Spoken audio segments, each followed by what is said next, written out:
Greetings! It's the Happy Jammer, and welcome to the second episode of the Frozen podcast. We have a lot more guests here than last time in August. We're going to be talking about a lot of things, mainly the D23 news that just dropped last month from August 23rd to 25th. Is that correct? D23? Yeah, I'm pretty sure. Yes, give me a moment. Wait, sorry, what? I'm so sorry. We're off to a brilliant start. Good job, man. Awesome. Brilliant start, guys. I know it's early in the morning for most of us here, so that is all right. Anyway, we got D23 news that we're going to break down together. We're also going to be looking into one of our guests. He went to Norway. He's going to tell us his experience in Norway. And we're also briefly going to talk about the upcoming huge project going on in the Arendelle Discord, the Arendelle Odyssey, which is about bringing awareness to mental illness. So we have a lot of things to go over.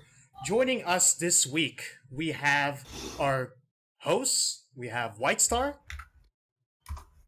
Hello. We got Firebird. Hey.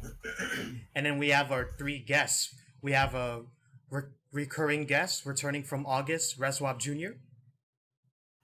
Greetings and felicitations. And then we have two new guests. We have Jay of Blue. Hello there. And we have Yepitya. Hello. Oh, You can't boy. just say it well. The name nobody can pronounce. The name nobody... Exactly. Yeah, the Yepitus Funyun or whatever. Anyway. We all know him. Fungin. We all love him.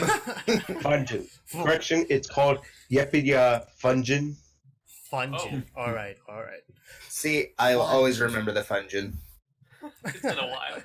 All right, so because we have two new guests coming in, and oh, by the way, just a quick mention, Sealer wasn't able to make it today. I know he was on last podcast, but he wasn't able to make it on today. So Rip. yeah, rip. We shall Apologize give for him a that. moment of silence for him. Yes, moment of silence, everybody. All right, so the moment of silence is over. Let's go to That was fast. yes, really fast. All A right, quick moment. You gotta move on. yeah, That's part of the grieving process. it is part of the grieving process. Acceptance. Yes. We must let go of Yeah. the past. Yeah, what took 3 years for Elsa and Anna, it took us 5 seconds. Anyway, let's let's move on to the first thing. That is, since we have two guests, Jay of Blue and Yepita, we will ask you a question that we've asked our other guests, which is, why do you like or love Frozen? So, who wants to go first between you two? I'll go. All right, sure thing. Go ahead, Yepita. Well, personally, why I like it is that it's really just, for me, it's a really good, happy go-to movie. Like, you can't watch it and not feel happy at the end. So personally, if I feel it down, if there's anything wrong, I know I can watch it and I'll feel better at the end. Oh, really? Like, is that how you felt like the first time you watched it? Oh yeah. First time was like I wasn't feeling that well, so it was like a really cool way of like upping myself. Like, oh, yay! It's actually really happy to watch something like happy and not depressing for once.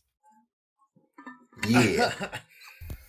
Well, no, that is good because we all have our ups and downs, and I feel like for a lot of the people that I've met in the Frozen community, a lot of people relate to the movie because of you know depression or All the anxiety or messages. whatever it Yeah. is. Depression. Yeah. Especially in regards to what happened with Elsa.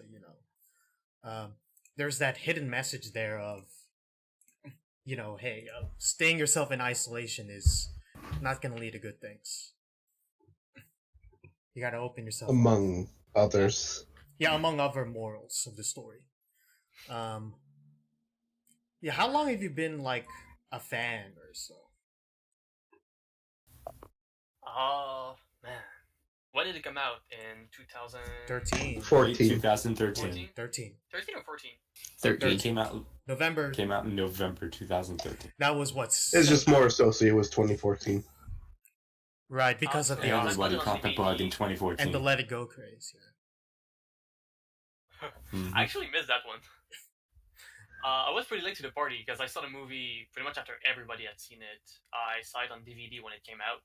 I bought it because I saw the cover at work. I was like, why not? So I bought it and brought it home, watched it, and I was like, oh, that's a really fucking good movie. Oh, that's good. That's good. And I was a fan. And then I was hooked. Oh, welcome to the club. Yeah. It's a fun club. Yeah, it's the Fun Frozen Club. Fun Frozen Club. It's Yeah. what do you call this? We have 11,000 members if you count the subreddit, or if you count the Discord server, it's over 500. We are in the thousands. All right, so is that all from Yepitan? Yepity, yeah. I think so. All right, Jay Blue, you're up. Why do you love Frozen? Hello. A number of reasons. Main reason being, I'm just a sucker for magical Victorian times. I just love the concept of a magical world being set during an era of industrialization. Yeah. Oh yeah. I'm a sucker for that. I just like that. I just like that aesthetic a lot, and I felt like Frozen could be an introduction towards more films being like that. Since I think for the most part they got it decently. Other reasons being, I like it because the characters were just nice. They were fun. You know, the songs, they were pretty good. Let It Go, obviously, everyone knows. Oh yeah. But a couple of the other songs were pretty decent too, especially the beginning. Anna's first song was still memorable to me. And for when it came out, I thought it was pretty. I don't like using this term a lot, but I felt like it was a pretty progressive movie, just because it bended the narrative of the typical Disney story that princess, prince, they have to get together, which in reality never happened. And along with, the prince is the bad guy, the queen isn't evil, etc., etc. Yeah, which is good. Like we finally get to see like I just had a thought. a queen in a Disney film that's like not evil. I also like how it's the first film in Disney that I would consider more dark than they have been for the past decade. Like what, the darkest since one Hunchback? I I was wouldn't. probably saying going back to Tangled and stuff. But yeah, Tangle was pretty dark. Like- I mean, there was a stabbing on screen. I think overall it was pretty dark film considering all the deaths, all the depression, and the attempted murder of the main character. Right, like Hans was about to chop her head off. But not only that, but just the emotional toll of it too. So, Yeah. like you cry like the first It's a time you wonderful watch film, it. and that's why we're all here. Oh yeah, absolutely. Is there any other reasons, Jay? Not really. What have I you do- been doing I- since the show? What have you been doing since the movie? Since you realized you So Yeah. I jumped on the bandwagon in 2014 with DeviantArt. I was a member there with some of the small communities there. I also jumped on with fanfiction Fanfiction. on fanfiction.net and jumped on with some of the communities there. Specifically, I was a member of the two largest roleplay communities on fanfiction in the Frozen side. Reddit, I joined I think in 2015, and then for the chats, I joined up with IRC, left in 2015, joined Yepia's Fungin that same year, and I've been there ever since.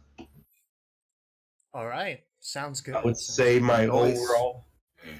overall involvement with the community has gone down, just because I've gotten interested in other stuff, but Frozen still holds a special place in my heart.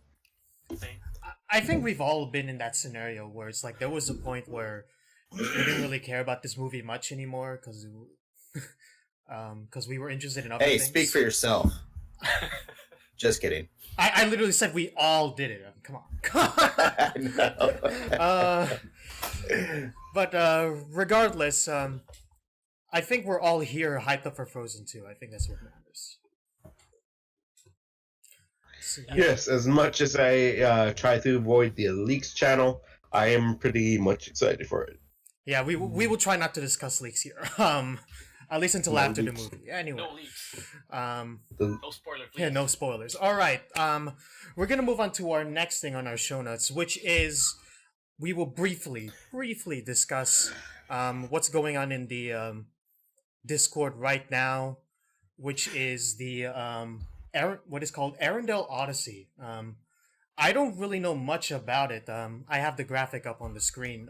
It's basically it's set up by Fafi, who is the owner of this Discord server, and so he's basically recruiting a bunch of artists and other content creators to basically use the power of the Frozen fandom to spread awareness of mental illness, which I think is a very important issue.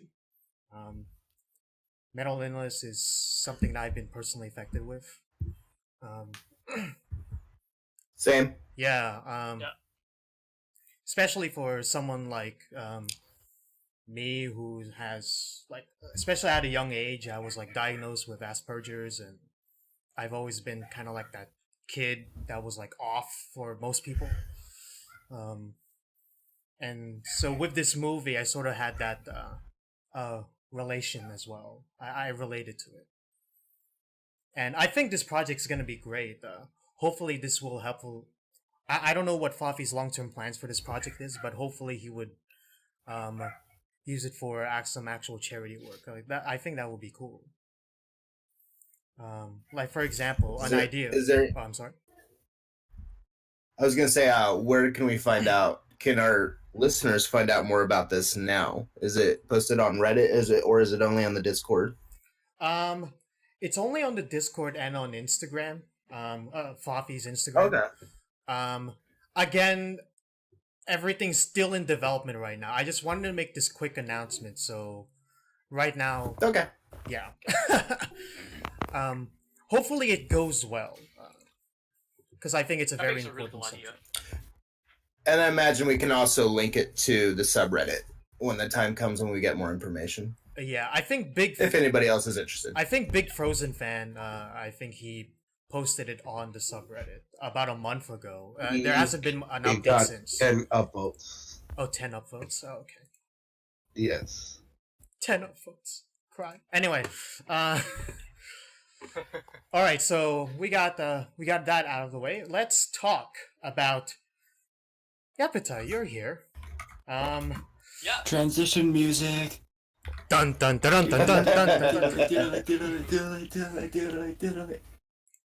Transition Here music. it is. So Yeah, I have you have the floor. So yes, you have the floor. I have the slideshow of your pictures you took in Norway here, up on the stream.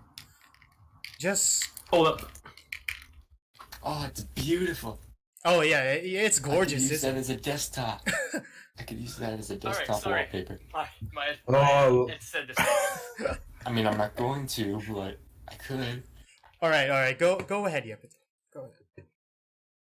So what was the question? Because mine said disconnected. Oh. I didn't hear anything on the last 30 seconds. Talking about your Norway trip. Your Norway trip. Oh. Yeah, we have your pictures on screen. Oh, lovely. So I went there in August. End of July, first week of August. I went on vacation in the National Park of Jotunheim. So it's about in southern Norway, and it's absolutely gorgeous. I started 2 weeks on a pretty big hiking trip, which didn't go as well as I planned. I brought a tent, food. I ended up ditching essentially all my stuff in a cabin, and was like, screw it, I'm just gonna go cabin to cabin, which ended up being slightly more expensive. About $2,000 more expensive than I expected. Oh really? Oh, Yikes. Oh yeah. Norway is expensive as hell. No, it is. Yeah. I've heard. It is. $17 for a beer. Keep that in mind. Is it in like kroner or something? Oh, that's the yeah. It was like 17 Canadian dollars. Canadian dollars. Well, yeah. So that really, really hurt my wallet. Yeah, you have to remember their per capita is much higher average than many other places. I think even the U.S. Oh yeah, I met a girl there that was working a little bit at the cabin. We were talking for a while. She's making $26 an hour, working Yeah. like the front desk. So you saved up for I this mean- trip, right? They Oh yeah, I was supposed to go 2 years ago. Did you That fell through, did you go by yourself? so I went this year instead. I did. Oh wow. Oh, Nice. sounds A 2 fun. weeks hiking trip all by myself in the Norwegian wilderness. Norwegian wilderness. I would do it again anytime. Absolutely. Did I you see the fjords? I saw one. I saw the Oslo Fjord. That was the only one I saw. I wasn't in a fjord-rich region. I was really more in the mountainous region there. Oh, so in like what the Overall, southern central Norway, not the western coast, because the western coast is most famous Exactly, for yeah. its fjords. Yeah. But yeah, I was more in the mountainous region in Norway. So it's about like 5 hours from Oslo by bus. 5 hours. Wow. So it's really not that bad. Oh, okay. It's really not that bad. I expected much worse, like to go into like snowy mountains, whatnot. No, it's only 5 hours. There's even not that much tree as well where I was. I'm like way above tree line, so you don't see any tree at all. Oh wow, that's I think interesting. the most tree I saw was about at the end of the trip when I got to the last cabin. That's where I saw actually some trees. That's where I hurt myself. But You hurt yourself. You hurt yourself. Why are you Yeah. hurting yourself? Please no. I tripped on a branch. There was a root I didn't see, tripped on it, and fell face first. Oh. That was like, Ritva versus nature. oh, If it's versus nature, I can't wait for that show. He really want to experience Norway face first. Ha! Yeah, Oh my You go goodness. to every single country in Europe and you try to find a branch to trip in. You take it home. Norway looks beautiful. What camera did you Little shelf. use? Oh, that's a sweet memory. I have a Nikon 3300 Oh, with an lovely. 18-140 lens that came with it, which I think I might have like taken from Best Buy without knowing. I don't think if it's the lens that actually came with it, but that's the It one just I showed got up in with your it. bag. Oh, I wonder how this Yeah, got here. I have the camera. It came with me. I never complained. So, Nice. it's a really beautiful country. Also one of the most accessible high mountain in the world. It's 8,000 feet. You can go at Galipigan. Takes about 9 hours to go up and down, 9 hours. and it's a really really easy hike as well. Wait, 9 hour hike? Yeah. Is that what I just heard? Yeah, it's 5 hours to go up, 4.5 to go down. Wow. How do you guys eat? Like, do you guys That bring was one of my- Cliff Bars or something? Yeah, I went quick lunch. They lived off the land. Yeah, they're like Kristoff. They eat the moss on the rocks. Sorry. Did you bring carrots with Did you bring carrots with you? Probably should have. I Did you actually see did not bring wild as much food that I exotic? should have. All right. What our audience really wants to know is what is Arendelle really like? Cold. It's a lot colder, especially at night. But it's beautiful. It's amazing. I did not see that many castles, unfortunately. Even in the mountains, I did not see a nice castle. I wish I did. You- I think that's because historically Norway was not a place you wanted to invade. to make Yeah. a castle. So it's not as European as the rest of Europe. Yeah. Well, except unless you're Danish or Swedish.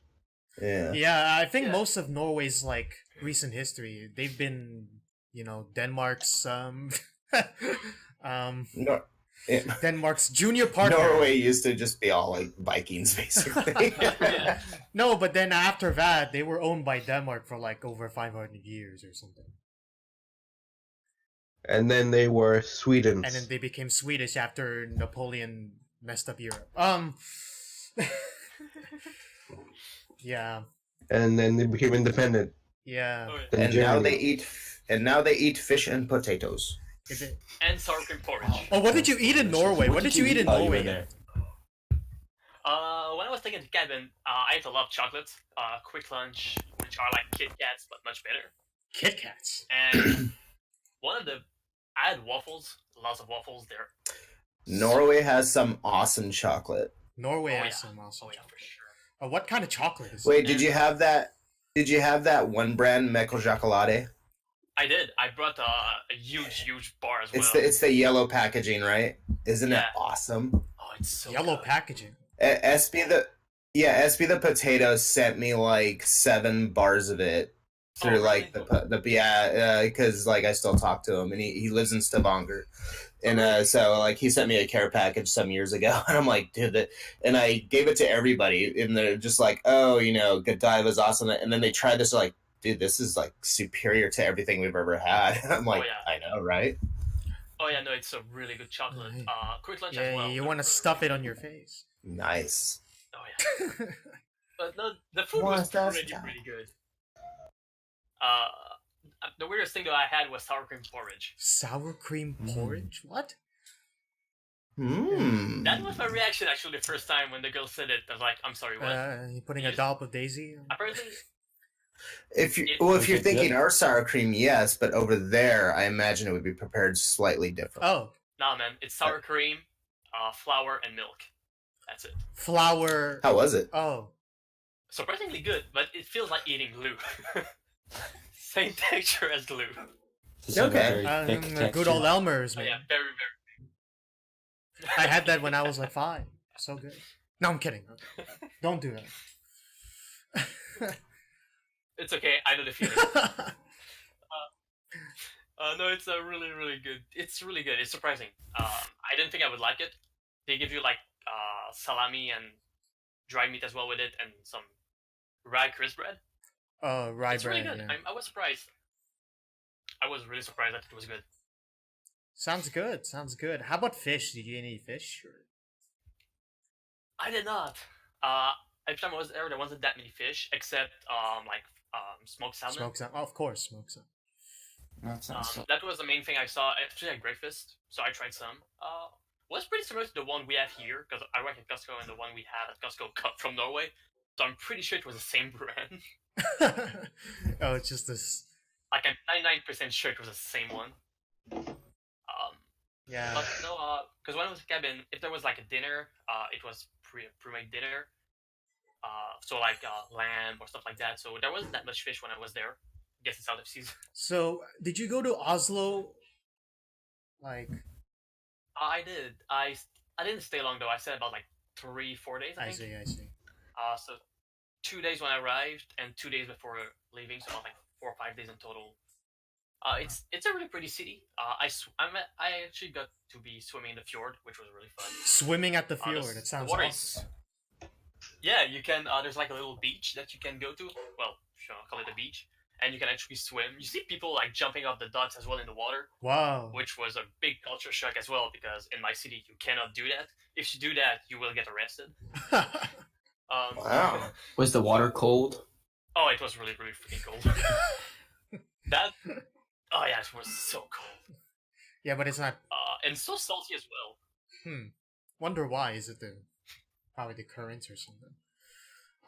Probably. Have you been to Bergen? The water is. I did not. I didn't have time to go there. Okay. I was only there 2 weeks, so I spent about like most of my time in the national park, All right.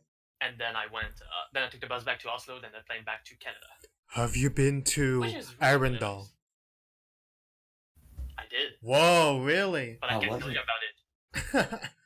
Wait, did you actually go? Oslo is Arendelle.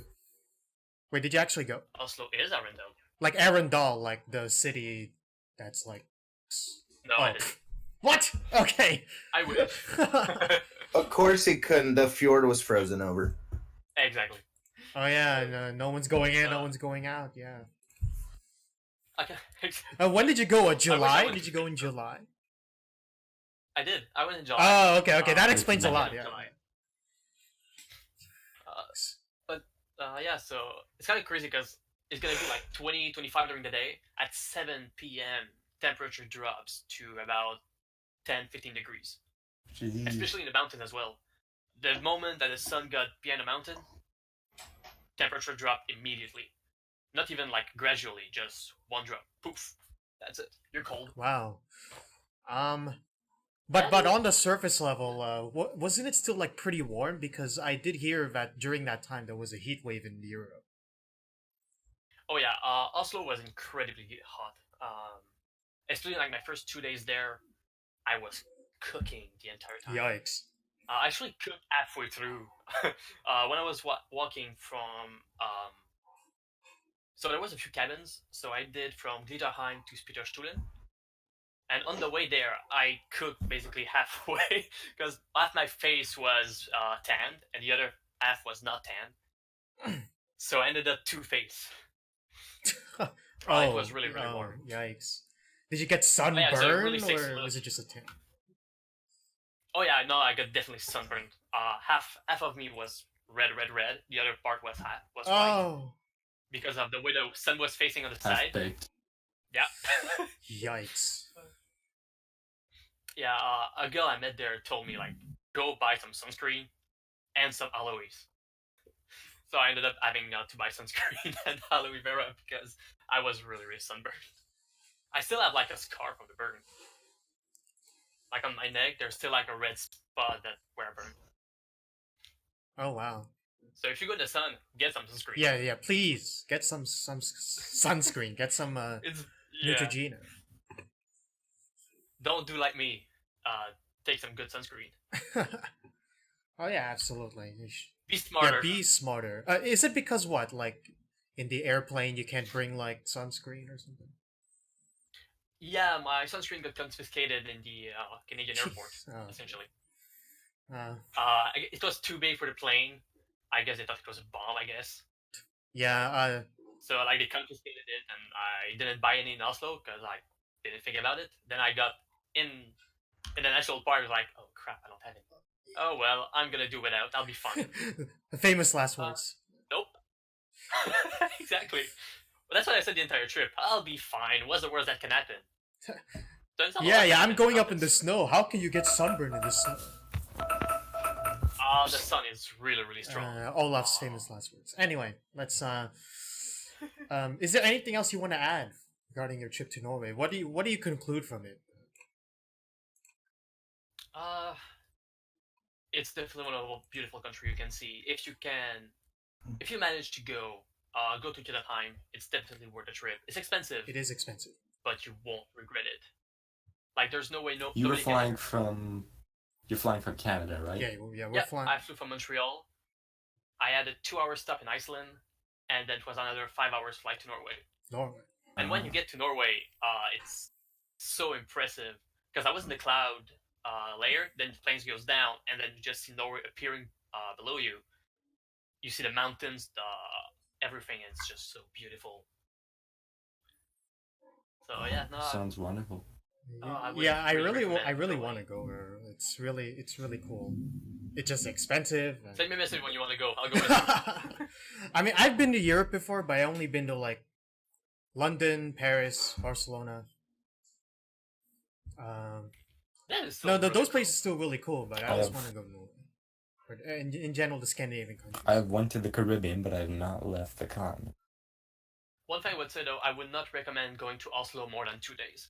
There's really not that much to see. Like, there's a lot to see. Isn't there like a but, Viking museum or something? There is. It really depends on what you want to see. Like, I was really there more for the mountains and the nature. If you want to see museum, there's a ton of it. There's the museum park with like all the statues. There's the Munch Museum. Oh, the Munch Museum, right? The artist who did the Scream. Yeah. Yeah, exactly. Yeah, which I didn't see, but yeah, I probably could have, but not enough time for me. All right. Well, Also, it was not on my list. not on you guys. I needed a mountain. No. The view in Norway is just great. Mountains have priorities. All right. So, So yeah, is that all? I think it is. Unless you got any more questions. I think we're good. I'm just glad that you went and you got to share this experience with us. It was really great. Nice. All right. Without further ado, let's get right into D23.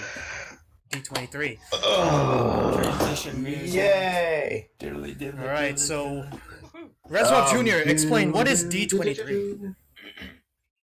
D23. D23 is the official fan club for Disney fans. That's it. I'm kidding. Fourth letter of the alphabet. It's not the 23rd. Right. On the 23rd is W. 23rd. So on the 23rd day of the 23rd year of the 23rd month. No, I'm just kidding. I'm making stuff up. 23rd Okay, month. so but no, that 23rd month. right.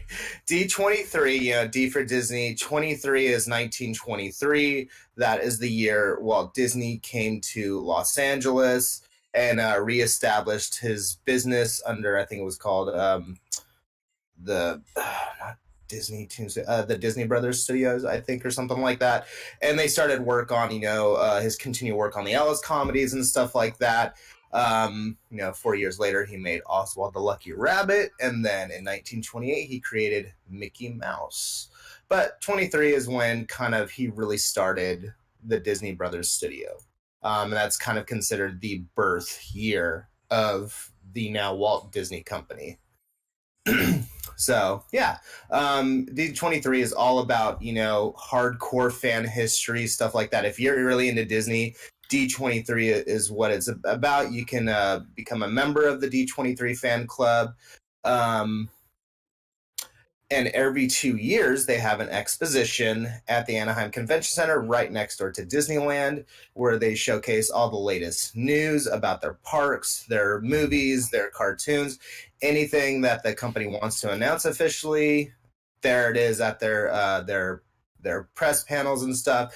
They have a really cool big show floor where they'll just put whatever they want on display, from Walt Disney Imagineering to stuff, you know, costumes, things they've worked on for different productions. There's a bunch of exhibitor booths and stuff, you know, who sell anything and everything Disney. It's literally like going to Comic-Con, any comic convention, but it's all Disney, basically. It's Disney-centric. Well, And it's pretty cool. well, it sounds like you had fun. I have your pictures on the screen right now. Tell us your experience at D23. Okay. So my experience honestly was somewhat limited. I got to work the event because I do work for the Walt Disney Company. Oh, yeah. You know, I work at the Disneyland Resort in retail.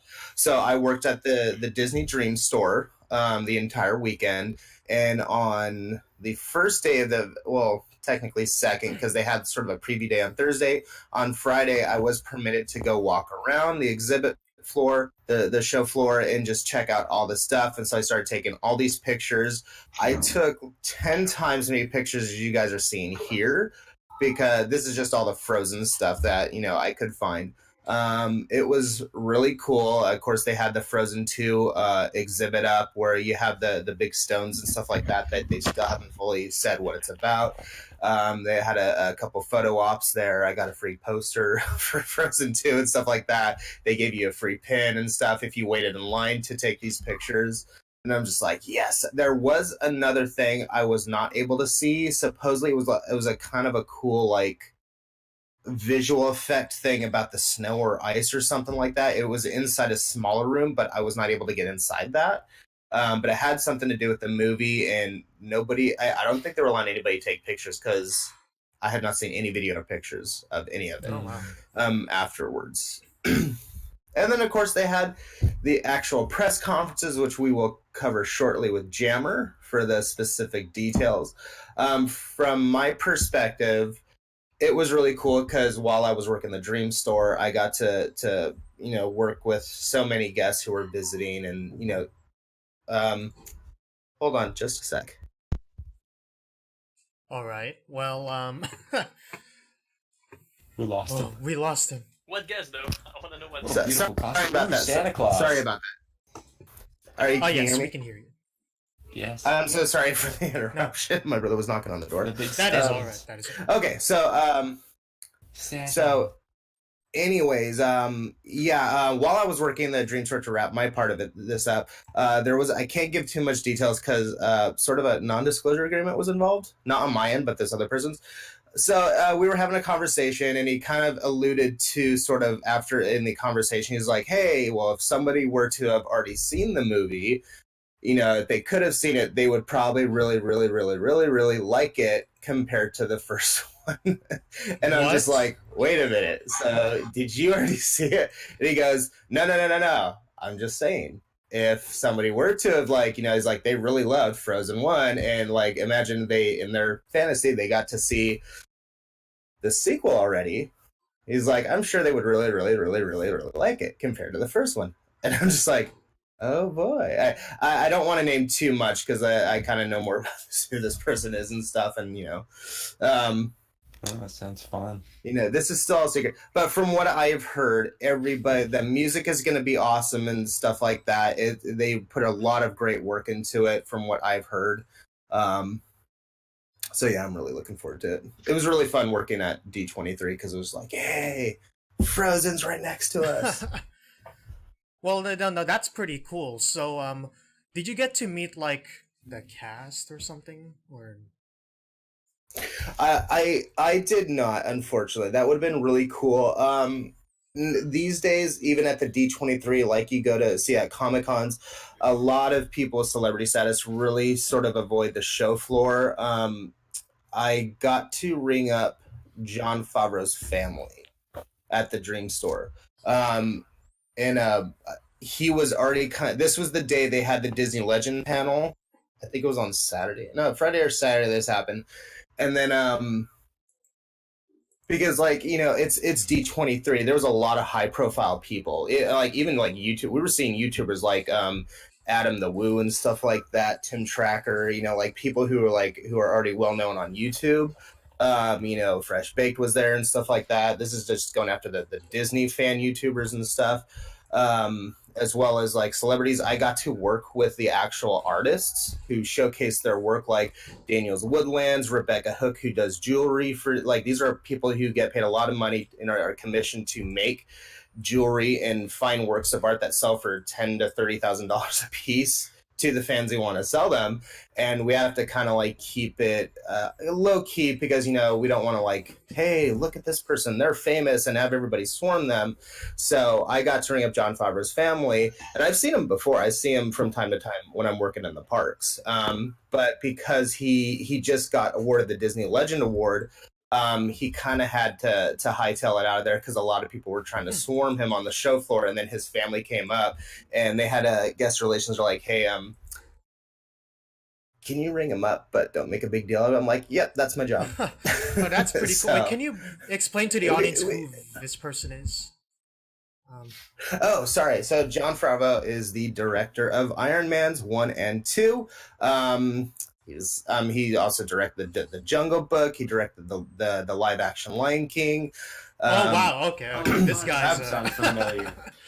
That guy. He's literally the one who kind of spearheaded and created the Marvel MCU as a director. It's like he's the everything that we have now is because he directed the first 2 Iron Man movies. So he's always sort of credited as executive producer and consultant for a lot of the MCU stuff since then. I know everyone keeps giving everything is credit to kind the of- Russo brothers, but I think he's the OG, right? Yeah, no, I mean it The all Russo started with brothers did a lot of work Right. on the just the Avengers movies by themselves. Isn't that right? They did. They only worked on. Well, they started, I believe, on the Winter Soldier, I think, and then they really took over on Captain America: Civil War, and then Infinity War and Endgame. But it's really goes back to Jon Favreau, who helped start the MCU by directing the first 2 Iron Man films. I And then I would say producer. he was who Jon Favreau. Yeah. Yeah, well, again, he's consulted on a lot of stuff. He ended up kind of taking a step back for Iron Man 3 and stuff just because he couldn't agree to something with Disney. But, he didn't end his relationship. Of course, he did the Jungle Book and other stuff with them. But by that time, that's because Joss Whedon was already getting heavily involved with the first 2 Avengers films, Avengers 1 Joss and Whedon, yeah. Age of Ultron. So Joss Whedon is also very sort of instrumental in the development of the MCU through the Avengers films. Remember, the Avengers films are kind of like the whole crossover that ties the entire MCU universe together every Right. time for all the movies. And I'd say Joss Whedon was probably the first instrumental director for that. I mean, he was already been writing stuff for Marvel through like New Avengers comics and stuff like that before they even started the Avengers movies, which is why they got him to do it. But yeah, so I mean, unfortunately, I couldn't meet too many famous people. I mean, when you work at Disney, you're not in You're not the the you're yeah, business of like fanboying. You're in the business of yeah, no, literally our job is to, if we see anybody who has celebrity status, to just be treat them like anybody else. You know, you can't sit there and be like, hey, everybody, this person's famous, come and say hi. No, it's like they're paying guests like everybody else. You got to treat them equally. So it's just like, you know, but it was Can really you call cool. them I mean, more directly? Can you say their names more directly? Like if No. if John Favreau came up to you, like, Mr. Favreau. Hey, John. we actually we are not allowed to, because that's kind of revealing, you know, violating their privacy. Now if they go, hey, you know, do you know who I am, kind of thing, you know, I am so and so, that is totally up to them. They can do it. We've sometimes have some people like, you know, Kevin Smith actually does that, the guy who made like Clerks and Mallrats and stuff. He'll actually come by, he knows the rules, so he'll come by and hang out with cast members like, hey, you know, I'll take a picture with you and what's your name, I'll tag you on Facebook so you can share it, because we're not allowed to take our phones out and take pictures with famous people, but so they'll kind of help do it for us. That is totally allowed, and a few of them do it, but nah, you know, we just got to keep it, you know, low profile and be like, hey, how you doing today, stranger, even though you know who they are at times. So Reswa, can you yeah, briefly explain the pictures on the screen here? Okay, so one of them, well, right now, well, there's a delay on this. So right now, that's Mickey's of Glendale. Some of these pictures, it had a bit of Frozen stuff. It was also just to kind of quickly showcase what was there. So you see the Four Stones. Yeah, the Four Stones. Now, I believe, from Arendelle. What it looks No, like. I'm has something to do sorry. with This fall. is all like in a slideshow, so it's going fast. But Yeah. You see a bunch of the costumes from the different movies, but one of them was the costume from Once Upon a Time that Elsa wore. oh, really? for the That's series. it? That's the one? Wow. Oh, really? Yeah, that is the actual costume. I Yeah, thought that was from Broadway, but it looked a little bit too not Broadway. Oh, yeah, because it's so the exhibit is called Heroes and Villains. It's all the costumes worn from the Disney TV series and movies produced for Walt Disney Pictures, and it's all live action stuff. So it's everything you've seen in their live action films and TV series, nothing animated. So it's not like specific. Some of it could be replicas because, like, well, I don't know, one was lost in a fire. oh, right. Yeppy's gotta go. Goodbye, Oh, Yeppy. It was a All right. pleasure Yep. It, having you. right. Thanks, James, for having me. Yeah, absolutely. But Yeah. so they had a massive exhibit. See, there it is. Heroes and Villains, the art of the Disney costume. So you could they even had props. Like they had the carriage from the live action Cinderella movie, stuff like that. It was really cool. So I went in there. I literally only had 3 hours to walk the show floor after I got off work from my shift. And I thought I would only be there for 30 minutes. But then, of course, there's a lot of our other fellow cast members there who I knew. So, and this was the cool part. One of my friends, Dija, she was there. She had the day off. She's a D23 member, so she had D23. Let me say this: it's so kind of busy there at certain times. You have to wait in line to go shop at the stores on the show floor because it's all exclusive merchandise you can pretty much not ever find anywhere else on Earth. So there's 3 stores. You have the Disney store, the Dream store where I worked, and then the Mickey's of Glendale. It is sort of a store about it's from Walt Disney Imagineering's office in Glendale. They have their own store there, so they set up a shop temporarily, and you have to wait in line sometimes for 3 hours just to go in for the opportunity to buy something. Deja had a reservation, and then she can get in +1, so we were hanging out for a while. So, and she was like, hey, want to come into Mickey's with me? I'm like, yes, please. So I went in there and I bought some cool stuff.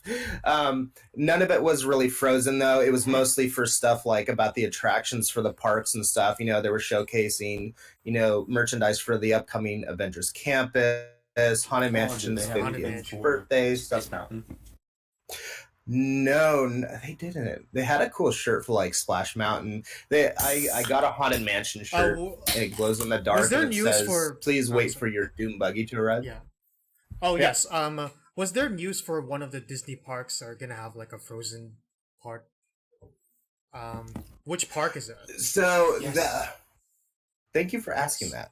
I believe Hong Kong Disneyland is going to get one. I see. Disneyland no, Paris. Yes, Disneyland Paris is going to get one eventually. The one that they've already been building, but they don't have any pictures yet, is in Hong Kong Disneyland. Disneyland Paris is also going to get the Frozen Fan Fest starting sometime next year. It's going to be something similar that Disneyland had a few years back, where they have like a dance party and stuff like that. Probably some kind of processional stuff. I wish I could go. Same. I know. I'm making a whole trip revolving around Frozen currently to go back to Disneyland, because I went to Disneyland. I went to California for the first time back in April, and that was really, really fun. So I'm making a second trip. Hopefully I can All go. right, that's good. Someday. Yeah, again, I mean, a lot of the stuff I was not able to see in person, so I figured that's why I would not talk about it, because it's later in our podcast notes, I think. Yes, we'll just talk about the Frozen news that came out, which isn't really that much.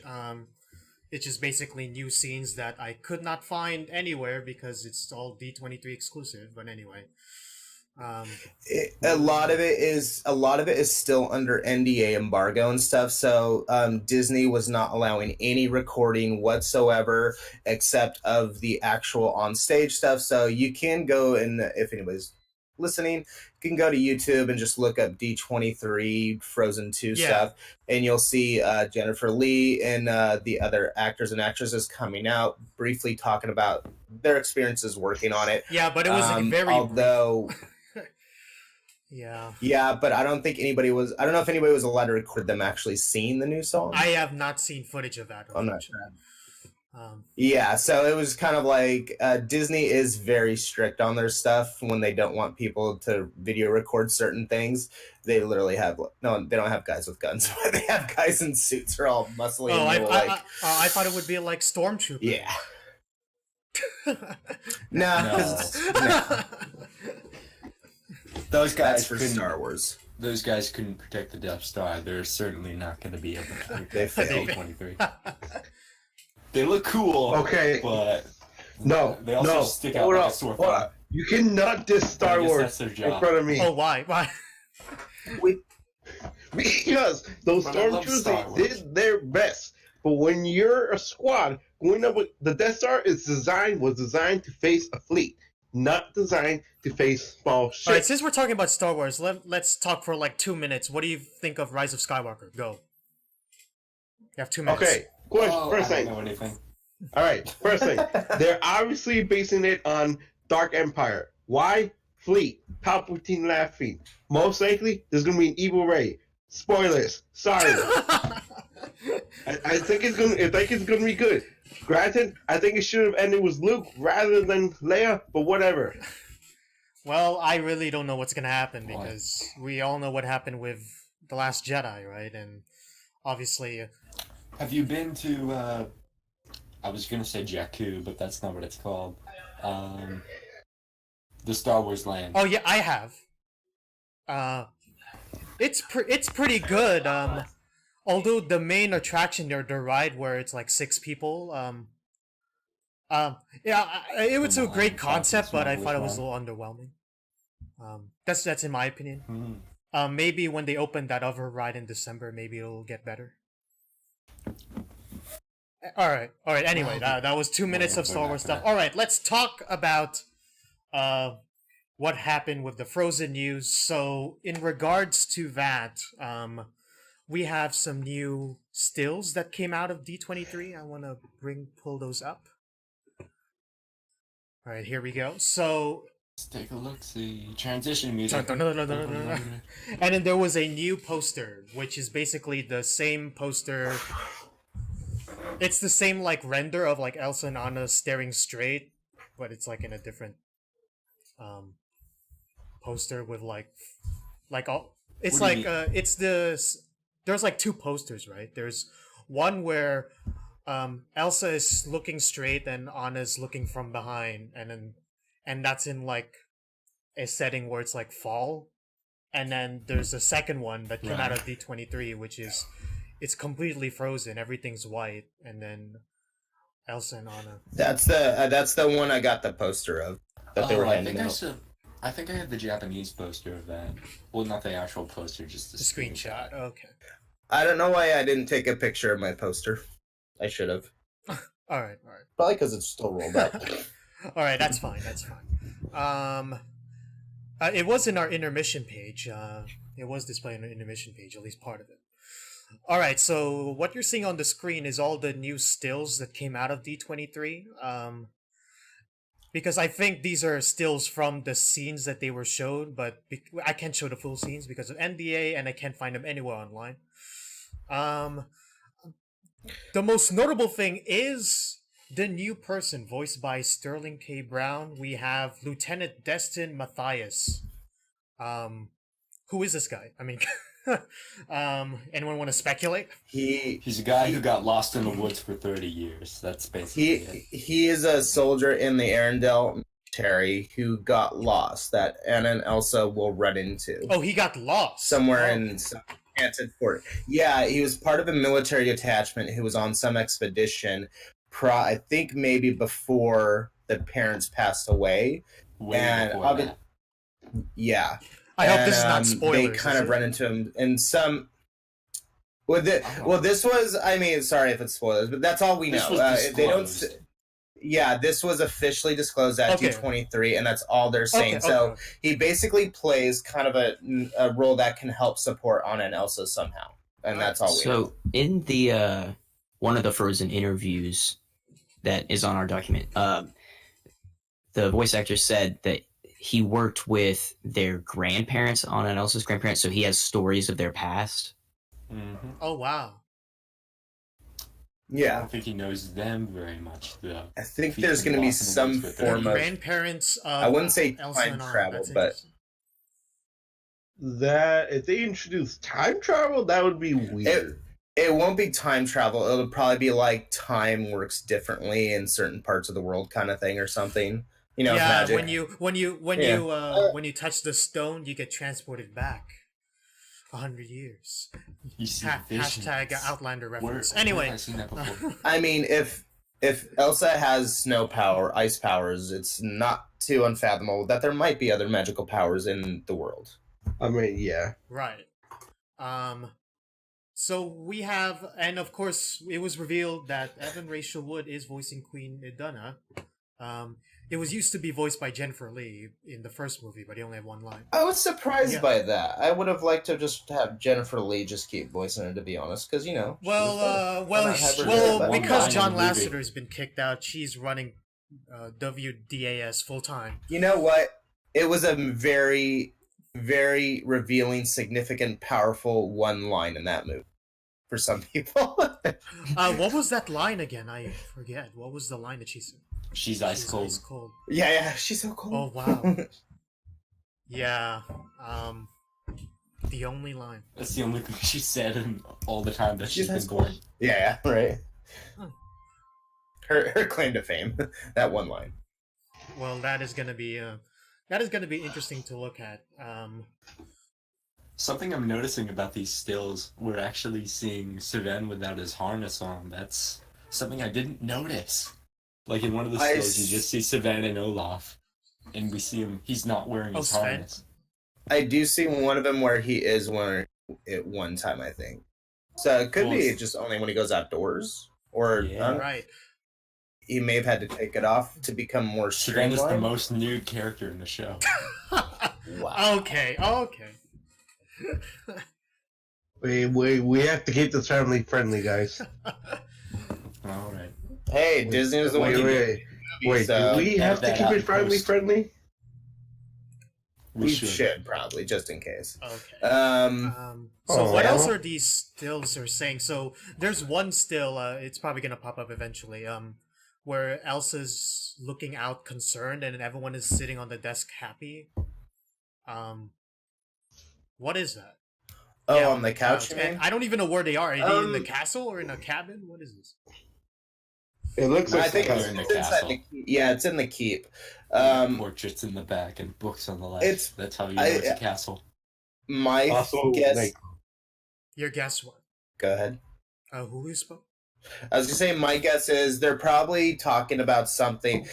I'm betting this is probably gonna be after they start seeing this certain said phenomena of the ice crystals and stuff floating around, and they start doing some inquiring and investigating. And they're like, oh hey, exposition, blah blah blah. They're like, we should go investigate and go on this journey. And then Anna's just like, yeah, we should, because you can see Elsa's probably unsure about whether they should do it. And Anna's just, of course, being honest, like, we need to go on an adventure. And and it could be anything. It's just, we don't know. But a 21-year-old Anna saying, let's go on an adventure. I'm assuming that's their age. Kristoff's looking supportive. I just want to say, I don't know if they've said this, but I just want to hear Jonathan Groff sing. Yes, please. He Yes, barely that's sang mentioned in the. interview. Like a Yeah, they full- say that. He barely sang in song. the first one. And Jennifer Lee even said, like, he has a great singing voice. They did a plan for him to sing more. Like, and I think they did record him singing another song maybe, but it's just like, it just didn't, pan out to where they wanted to have him sing more. But they're like, hey, if we ever do a sequel, we're going to have him sing more. So I'm like, yes. All right, good. That's they very said encouraging. in Songs. past interviews that he has a song at least in this one. Oh, Nice. really? He does. Yeah, it does. I think it's the second cast interview that's on there What is it on called? our document. Actually, I don't know if they have this song. I think they only unveiled 2 titles to the new songs. I don't think they've said anything. Right. else. Yeah. Here about are what the the new other songs that Sing I. along blog. Here are the new songs that I have here. I have a Oh My Disney article. I'll just put it on the doc if you want. It's one is called All Is Found, and the other one is called Into the Unknown. And then there's another one called Some Yes. Things Never Change. Okay, so there are 3 songs. I'm sorry. I think Into the Unknown is the one, and Some Things Never Change. Those were the 2 I believe they debuted at D23 that you could hear, but Yeah, we I don't don't have think any recordings of that. anybody recorded it. That is fine. So what is Into the Unknown? I think that's another Elsa song, is it? Yeah, the Yes. audience also watches scene to showcase Elsa's yearning for answers about the past, culminating in another song called Into the Unknown. Okay. that's probably gonna be a middle song, placed in the middle. And then Queen Adonna sing All Just This judging. Oh, wow, so Evan Rachel Wood is singing. I assume that's going to be her, right? Of course she's singing. I You wouldn't would hire not Evan eat- Rachel Wood if she wasn't singing. Well, I mean, if they did hire her and people were expecting her to sing, and then they got Look, the ripped- biggest- they got ripped off. The biggest shock to the universe for the first Frozen movie was when everybody realized that Veronica Mars could sing. So, yeah, I would not be surprised if they started having Evan Rachel Wood sing as well. It would be very nice. It'll probably be something where she sings to, Anna and Elsa when they were younger kind of thing. So, yeah, I could see that happening. Well, it'll be like a Because we do have flashback. that still of them when they're young. Does Sterling K. Brown sing? I Does Sterling K. Brown What? sing? Oh, that would be great Will if he Matthias does. sing in this movie? Who knows? I don't know. It could be. I mean, we'll see what happens. Does Sterling K. Brown have a music career? Hey, Veronica Mars didn't. Yeah, Kristen Bell did not. But, No, she was a comedy. Honestly, I'm kind of expecting him not to sing because I think it would probably be kind of weird to have a soldier sing. It's just like, hey, I'm a soldier, but I'm gonna sing for you. You're like, okay. Well then. I mean, they could sing as background characters. He's gonna be Mr. Back in vocals. In the vocals, yeah. And so, okay, last but not least, Idina Menzel, Kristen Bell, Jonathan Groff, and Josh Gad gave an extraordinary performance of Some Things Never Change. So, that tells me they're Yes. all singing on this one. Jeez. You know, that could be true. The thing is, they never gave official context to what that song is. I mean, I don't have the lyrics of any of these songs, so That may be a song they all sing in the movie. It could be they just decided to sing it on stage for the event only. all right. So I pop really out. don't know. Yeah, it could be the song doesn't actually exist. I don't No. know. Here's what's probably interesting not. about But, the I song wouldn't stuff. put it past It's Disney. because I think last D23 didn't Kristen Bell sing, or was it two D23s ago? It would have had to have been 2 because 2 years ago would have been 2017. Then the one that would be 2015. The thing about It would have had to D23 be. is it has a sister convention in Tokyo, right? Oh, does it? No. I thought it No. did. I thought it did, and it's like the Olympics. It alternates between every single year, but No, it does. It does not. There is a D23 D23 Expo for Japan. Oh, there is. not for. No, it's not through the Walt Disney Company then. uh, Here's how I know. I worked with a guy through the Walt Disney Company. He's part of their division called Retail Integrated Technologies. His job is to help coordinate D23 Okay. events. And we literally had this conversation the weekend at D23, like one of the mornings, it was Sunday morning before the show floor opened. And then somebody goes like, no, they have one in Walt Disney World. And then, 1 year, and it alternates every other year. And he goes, no, the D23 it only happens here in Anaheim. And he goes, I would know because I've been doing it I've done it like 6 times. He's like, this is the only one. And it was just kind of a conversation we just kind of had in passing about it.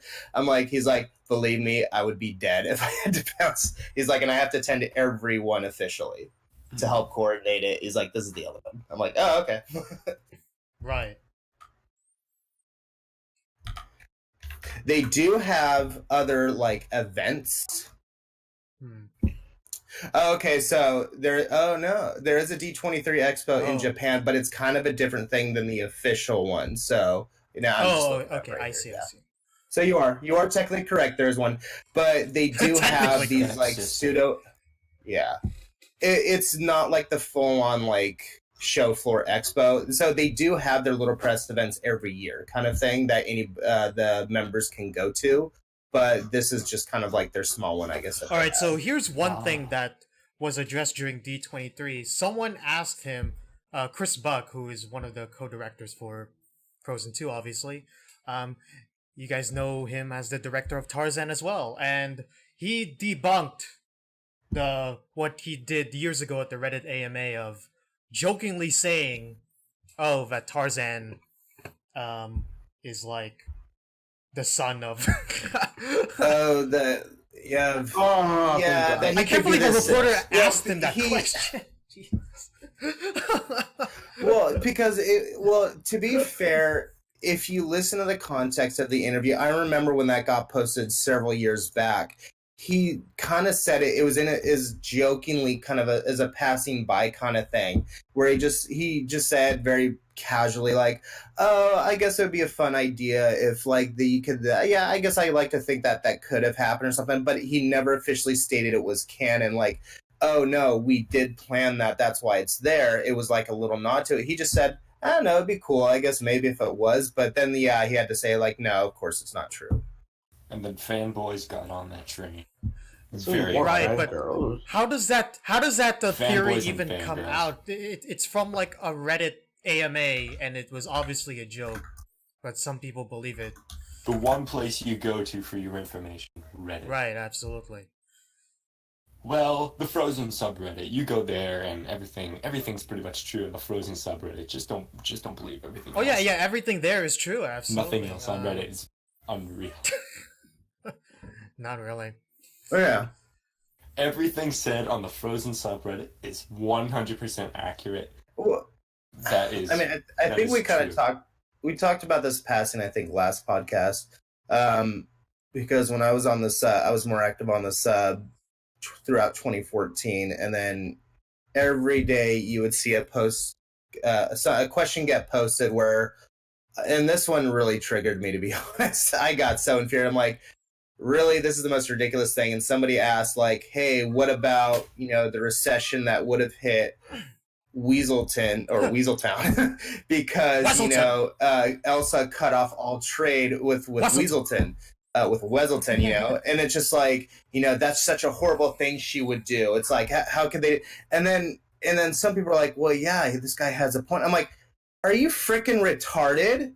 It's just like, you're assuming it would be very ultra realistic, and whatever events happen in the narrative completely affect everybody else because you have to assume it always does. It's like, it's a Disney movie. It's a feel-good, happy ending movie. Therefore, nothing else bad ever happens. That's sort of the whole about Disney movies. I know some extended material, and I know many fanfics do reference the effect that the trade embargo has on Weselton.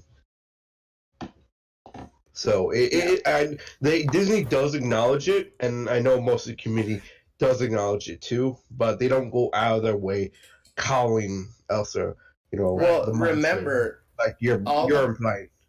The books are never ever pretty much canon. The only sort of, I guess, how do I say, faction or organization within the Walt Disney that can decide what is specifically canon or not for this would be the Walt Disney Animation Studios.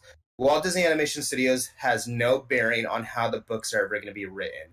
Now, can get confusing because if you get the book and it's just like, well, yeah, but they made a book and it pretty much runs in line with everything from the movies. But then they say this one little thing, therefore it has to be fact. It's like, no, that's not like one of the true. Yeah, I'm sorry. It's just who. I know what you mean. Like, if you get a book like A Sister More Like Me, which I really love, I mean, it's pretty much in line with everything from the movie, but sometimes they'll throw in a few extra words of a line or a sentence and be like, oh, well, it said this and everything else seemed correct, therefore this is all correct. Also correct. No, that's not true. Walt Disney Animation Studios always decides what's going to be factual canon and what's not. And, but even then... No. I'm not saying, the books are canon or whatnot. No. I'm just saying that the economic side is at least acknowledged in the book. Well, no, that's true. But here's the thing about canonity when it comes to books, if that's a word. But I think there was a book. It was part of is it the Anna and Elsa series or is it the regular Frozen storybook series? But I don't know what series it is. But in that book, it was when their parents are still alive and they meet like a kingdom, representatives from the kingdom of Snoob. That's what it said in the book. Snoob. That's the name of the kingdom. Do you think that's canon? Come on. Snoob. Here's the thing. It's whatever and this is the fact. It can be confusing because even when you look at like Disney merchandise, let's look at Lilo and Stitch, right? You have the movie Lilo and Stitch. You had the cartoon that was on the Disney Channel. You had the Disney Toon Studios sequels. Well, there's multiple sequels.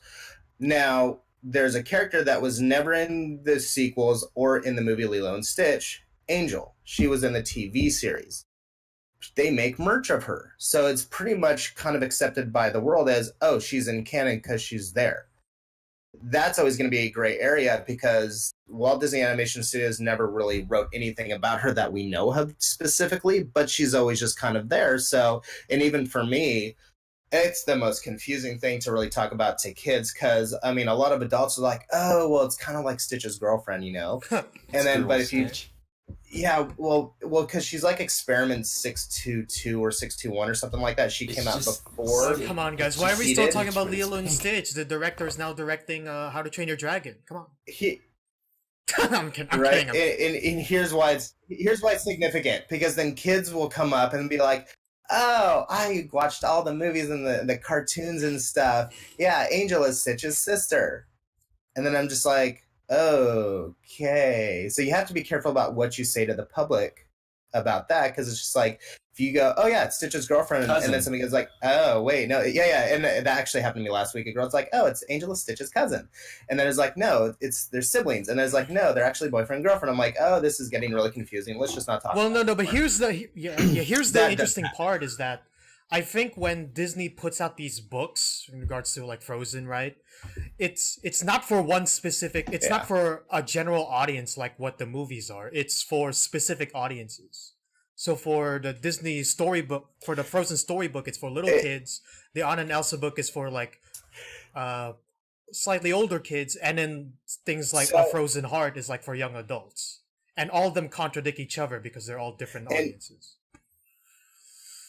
In many fandoms, they have what's called the typical universe. So I'm at, and I'm not saying this, but like if you look at like Dune science fiction, Stargate, whatever, any kind of fictional universe, they'll call it the regular universe. Then the stuff that's sort of supplemental added onto it, but was never declared canon, they call it the expanded universe. So it's sort of like extra stuff that may or may not be canon. We don't know for sure. But because it was never part of the original material content as made by the original creators, they try to separate it because it's like, well, we don't know if it's apocrypha or not, kind of thing. But it's there. It was made. People love it, and it's still valid. It's validated. It's still very great content. We shouldn't dismiss it because it's not the original. Oh yeah, which is totally cool. All right, that's good. That's good. I mean, I'm looking at this article. I'm looking at some of these interviews. I think that's it for Frozen 2. I mean, there wasn't that much that was really announced other than these new songs. It was mostly like sort of, I wouldn't say fans. It was a lot of fan service actually. So a little bit of news to really just kind of whet your appetite, give you a taste of like how exciting it's going to be. I got the sense of that from working there, from asking the people, because like the day they call it the live action panel. That's what it used to be called, but now it's really Walt Disney Pictures panel with everything from Walt Disney Animation Studios, stuff like that. And I was asking every guest I saw when I was ringing them up or helping them out on our store floor about stuff. I'm like, hey, did you see the Frozen 2 stuff? And they're like, everybody's like, yeah, it's awesome. It's going to be really cool. There was really hard for people just to get into the event. It was literally on the other side of the wall from where my store was. So you could hear just this booming stuff like that. And I'm like, what the heck is going on? And somebody's like, oh, the live action panel's going on. I'm like, oh, wait, that's where they're showing Frozen 2. I can hear it. And I made believe to myself that I could hear it, even though I really couldn't. All right. Really excited, though. Sounds good. Yay. Well, I think we're gonna get more news. Because I saw this at the subreddit. Someone posted that on October 18th, there's gonna be a sneak peek of the film. So we may get more scenes. We're definitely gonna get more news before Halloween. Yeah. That's a guarantee. Yeah, it says October 18th. I need to talk about merch. Okay. Yes. Thank you for somebody correcting me on the Frozen merch chat thing. I don't know who it was. I can't even find the thing. Where are you? There. Wait, is this on the server? They corrected me because yeah, this was our server. Sorry, the Arendelle Kingdom server. Who was it? I said all this stuff, and I'm like, no, it's not going to come. He's like, no. So I'm like, oh my gosh. Tori Tolini, thank you. So yeah, I didn't know about this October 4th, the Frozen fan event thing that they would be having for new merchandise, and I had to look it up because I hadn't heard about it. So then, probably shouldn't be saying this, but I did ask one of my superiors at my work, and they're like, yes, it is going to be happening, but it's not a big publicized thing yet. But the fact that it's already out in the public and it's Disney officially announced it, and I told her that, she was like, oh, okay, well then say that, just don't say anything else about the details, but here's what's going to happen. And that's all I can say about that. All right, well. It will be happening October 4th. There's going to be like a nationwide, I don't know about worldwide. Wait, October 4th? Merchandise release. It's on October 4th. It's going to hit all the department, the big players, Target, JCPenney, Walmart, all them. It's going to hit the Disney stores in the malls and the Disney park stores. Probably specifically World of Disney, since, I know we'll be getting it. Both coasts, both resorts, Walt Disney World will get it as well. I do not know what it's going to be. That part is what's Like, it's secret. They're also doing this for new Star Wars films. You know, it was part of the Force Friday event they had 2 years ago for The Last Jedi. It's literally the same thing again, but it's much bigger because it's now going to be for Frozen as well. It has its own titled event.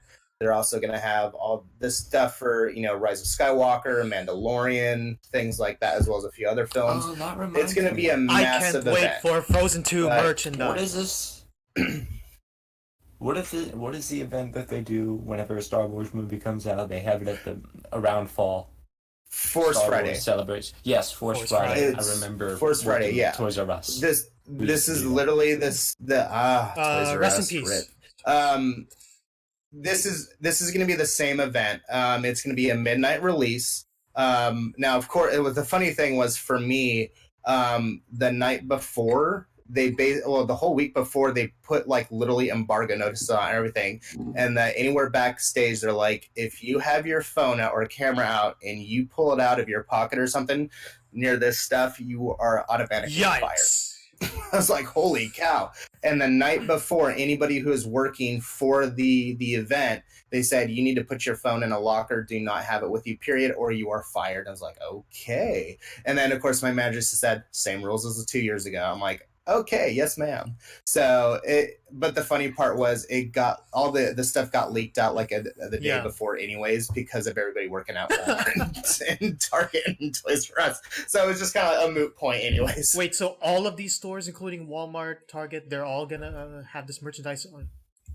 It pretty much everybody who has so it's all going to be the intellectual property based merch, so anything tied directly to the movies, hence, you know, Star Wars IP, Frozen IP, stuff like that, and it's all stuff made by Mattel and things like that. We will also be getting it, but for us specifically, we will be getting we labeled Disney Parks merchandise exclusively. It can only be sold at the Disney Parks, so it's sort of exclusive to us, but we'll also be carrying the same stuff that the department stores will be carrying from Mattel and such. Yeah. We're probably going to be with the very early October release date, we're probably going to be expecting some kind of Halloween, merchandise. They can't wait for another round of little They're kids trying to capitalize coming at your on door with Elsa dress. Yes and no. Remember a few years back or last year they did have the Frozen Adventure that was after. I believe they always have the dresses. So whether it's Halloween or not, princess dresses sell. That's going to be a year-round thing. So you don't even have to. We're probably. Will we get Frozen 2? Will we get Frozen 2 based stuff before Halloween? We should. That's what I've been told. Yes. This is for the October. It's not just like first movie Frozen stuff. This is going to be Frozen 2. But I thought my assumption was it was going to be 3 weeks. In November, but then they're like, no, it got pushed back to October. So that's when the big release is going to happen. I guess they're just ready. They're ready. Disney's not going to make the same mistake that they did with Frozen. It wasn't really a mistake. It was just kind of it was just like, oh yeah, we made this movie called Frozen. Hope you like it. Laters, and then it becomes like a universal phenomenon, and everybody's just like, why isn't there more merch? And then even Bob Iger came out and said like, yeah, we had no idea this was going to be big. We're trying to make it. Right. Yeah, and it took them about until 2014 to start coming out with it. I do have a worry in that when they start releasing the merch, they're going to overwhelm us. Because if you don't remember, after Frozen, exploded for a couple months, that's all you ever saw was just non-stop Frozen merch being used all the time, everywhere. Yes and no. It actually took till about fall because I had an annual pass to the park, so I kind of made a weird weekly thing where I'd go to the parks. I'm like, hey, and I would ask them like, where's the Frozen merchandise? And this is before I was working for the company. And then that's when they explained to me like, yeah, they had no it's going to be this popular. So it took them a while.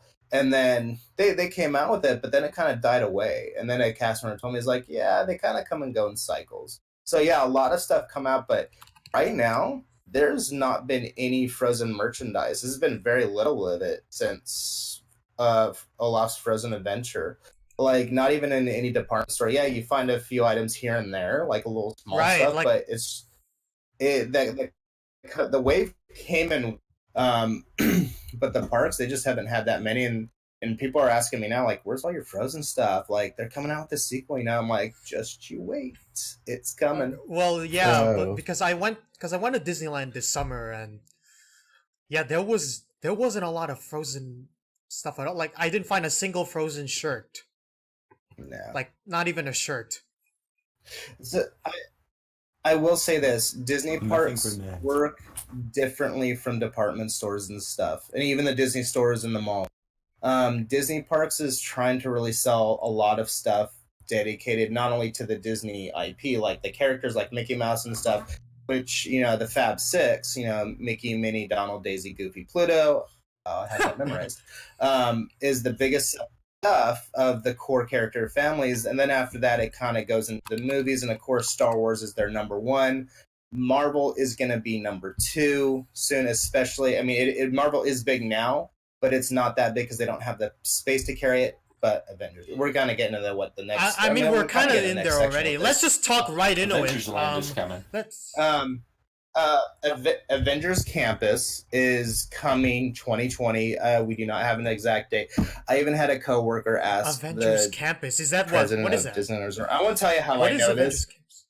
Campus? So Avengers Campus, it's basically Marvel. That's what we've all been calling it, because, you know, but supposedly Disney can legally not call it anything, quote, Marvel whatever land, because Why?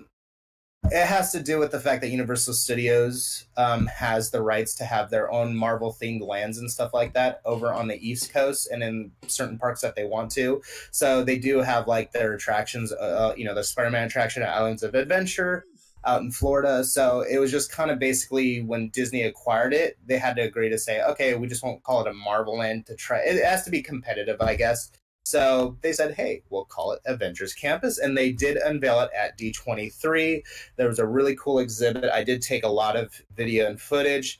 Little funny side story to that. Me and DJ, we were walking around. They had a cool little interactive wall that you can like use your hands to kind of control stuff, like your Tony stuff. You can control the display schematics and stuff and check things out and stuff like that. And I was really getting into it. I'm like, oh, doing that. And I'm just like rubbing the wall back and forth.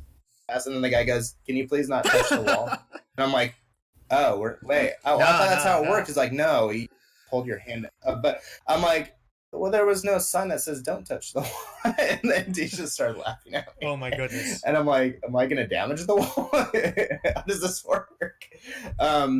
It was kind of a weird like display / projection kind of. It was really cool looking though. It was like really high tech looking. They showed like, you know, what the Spider-Man attraction will be sort of theme, you know, called Web Enterprises or something like that.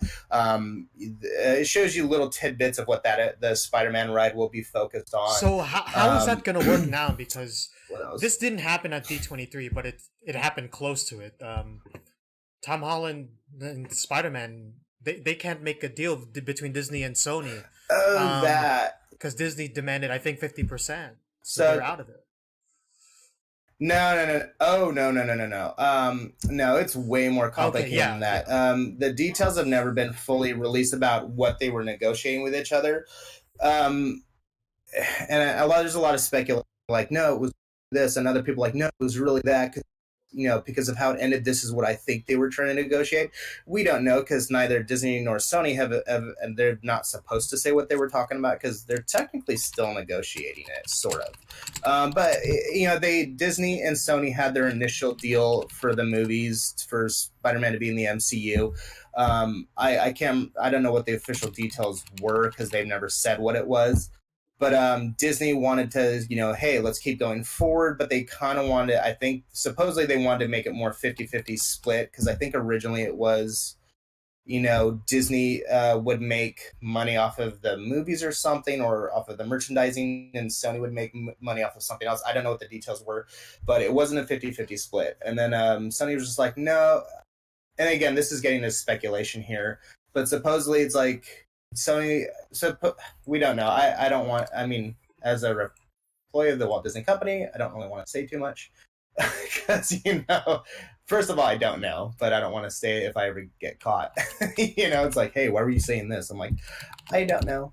But I will say this. From what I've heard, it is an amicable disagreement.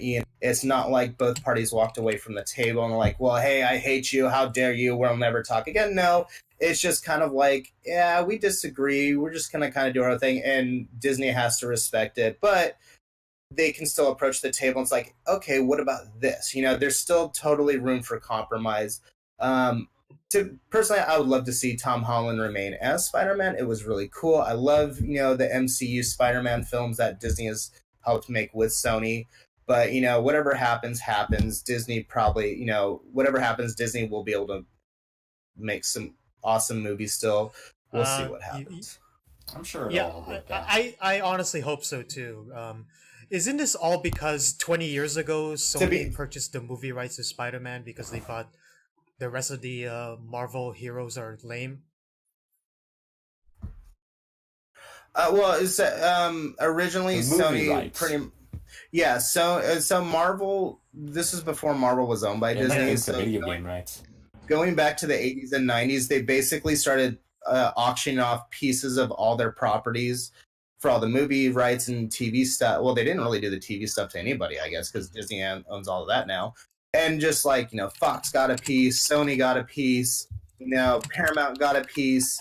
It's why during the 90s were just so many awful comic book movies. And they were all Marvel branded. Were all those Blade movies made in the 90s or early 2000s? Blade, well, ironically enough, you could say that the first successful Marvel comic book movie, I think, was Blade, in my opinion. Blade was made in 1998, by the way. Yeah. Okay, late 90s. And then the Fox really made it big with X-Men. And then that's when it really took off and everybody's just like, hey, we want a piece of the pie.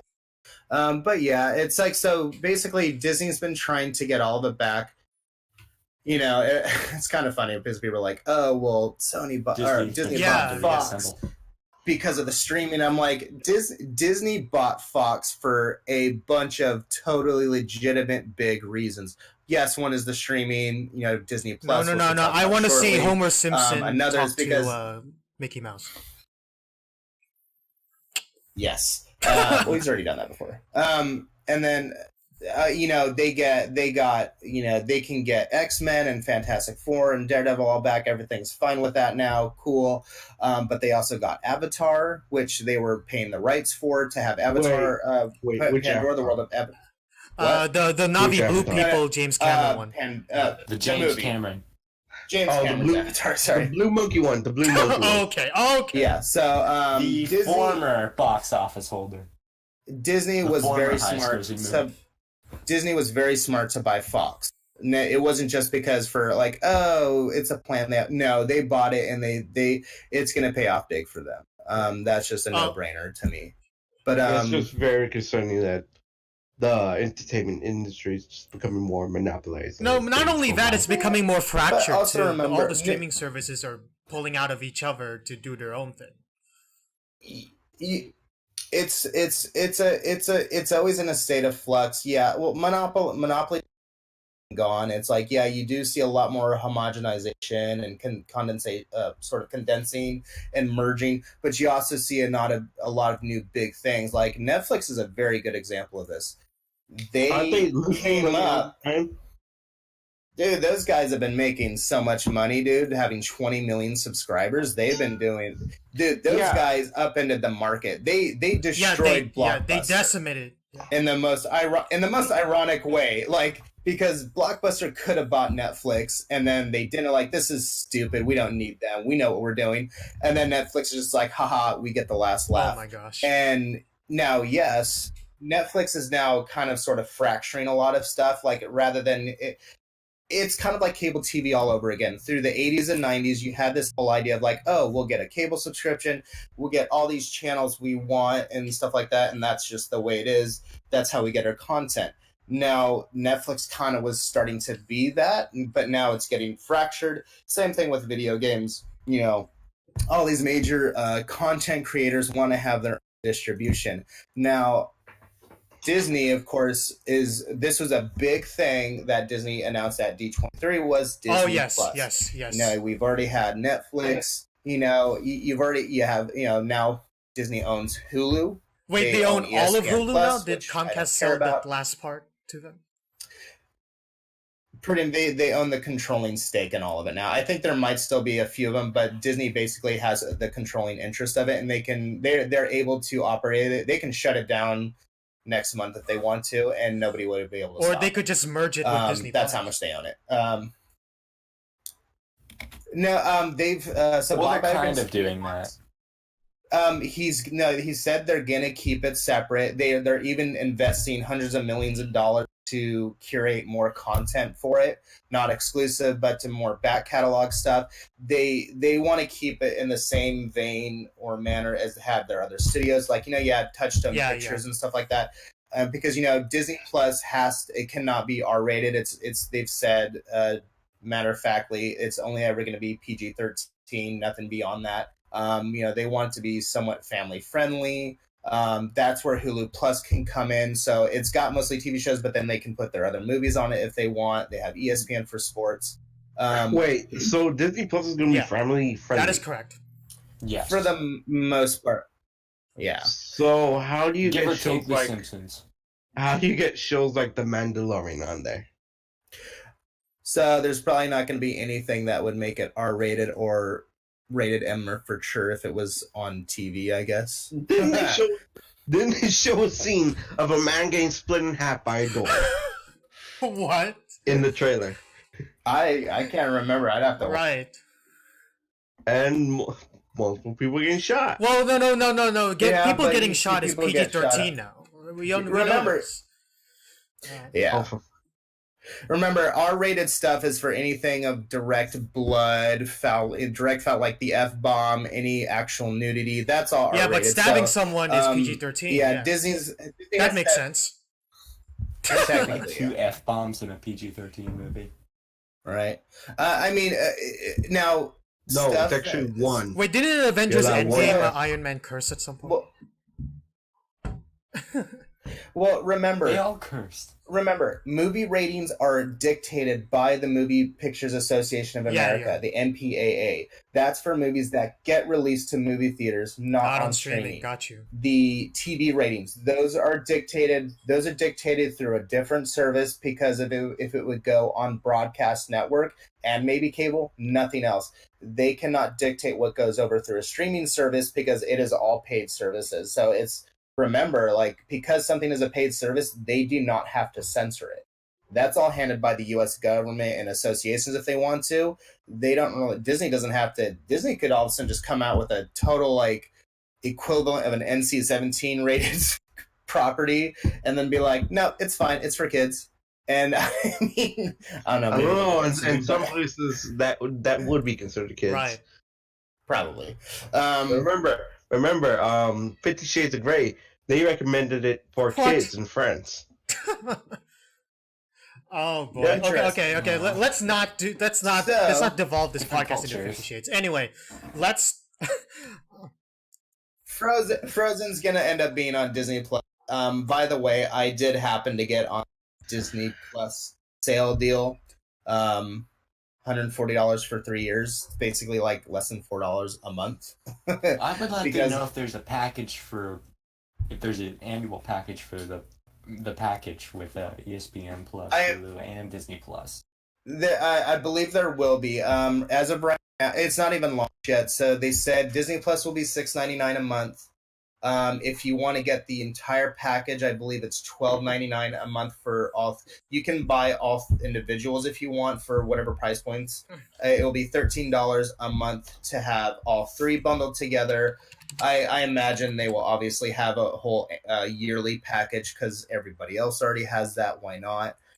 They just haven't fully. It's not ready to launch till November, anyways, November 12th. So, although Disney Plus is officially available in Denmark, if you want to try it out now, it is for free. Is kind of a demo thing. Not all the content is advertised fully available because they are basically using it to test it. So if you live in Denmark, Wow, wow, Download wow! it. No fair. Hans Check it out gets to for watch free. all All the viewers Disney Plus listening in performances. Denmark. Yes. I'm reading some articles and I have some breaking news. Even though this came out yesterday, late yesterday actually, Disney CEO Bob Iger has resigned from the Apple board of directors, as the companies come into conflict on streaming. That's not Which, surprising. which is not surprising because even though Apple and Disney have historically been close because of Steve Jobs, right? Um, because of Disney Plus and Apple TV Plus, they're basically competing against each other. So this was bound to happen. I'm not surprised. A lot of people do not know this, but a lot of board members are also board members on other companies that they work with. Steve Jobs was a significant board member for the Walt Disney he Company was. before he passed away, and Right, Bob because Iger of was on Pixar, Apple. right? Go look at any like head board member on a board of directors or whatever for a major company, and you'll see they have like 5 or 6 others that they're also on the boards with. They're all billionaires. They all like make money from all of them, and it's insanely nuts. I am not surprised, because Apple TV Plus just got announced at the Apple event. So it's technically a competing service now. So I imagine Bob Iger was just like, yeah, to make it fair, we're just gonna I'm not gonna be involved directly on their board, because then he could say, hey, it could be like the equivalent of like a insider trading type stuff, and he's not allowed to do that. So Yeah.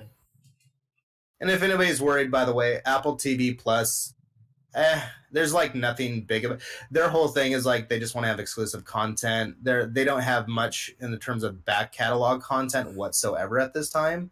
So all they're going to be doing is making new content. Hence why if you buy a new iPhone, you get Apple TV Plus for a whole year. Apple TV Plus sounds like something it's not it's a streaming service, but it's for live TV. No, it's not live TV. They're not doing live TV. Because that's what Sony already had. My friend has the Sony package where you pay $30 a month and you get like 50 channels and that's it. All the primetime channels and stuff like that. This is not, and we actually had to buy an Apple TV like a couple of years ago to get that because it wouldn't work on the PlayStation 3 anymore. It's just, no, they're basically treating it like it's their own version of it. It's Netflix style and stuff.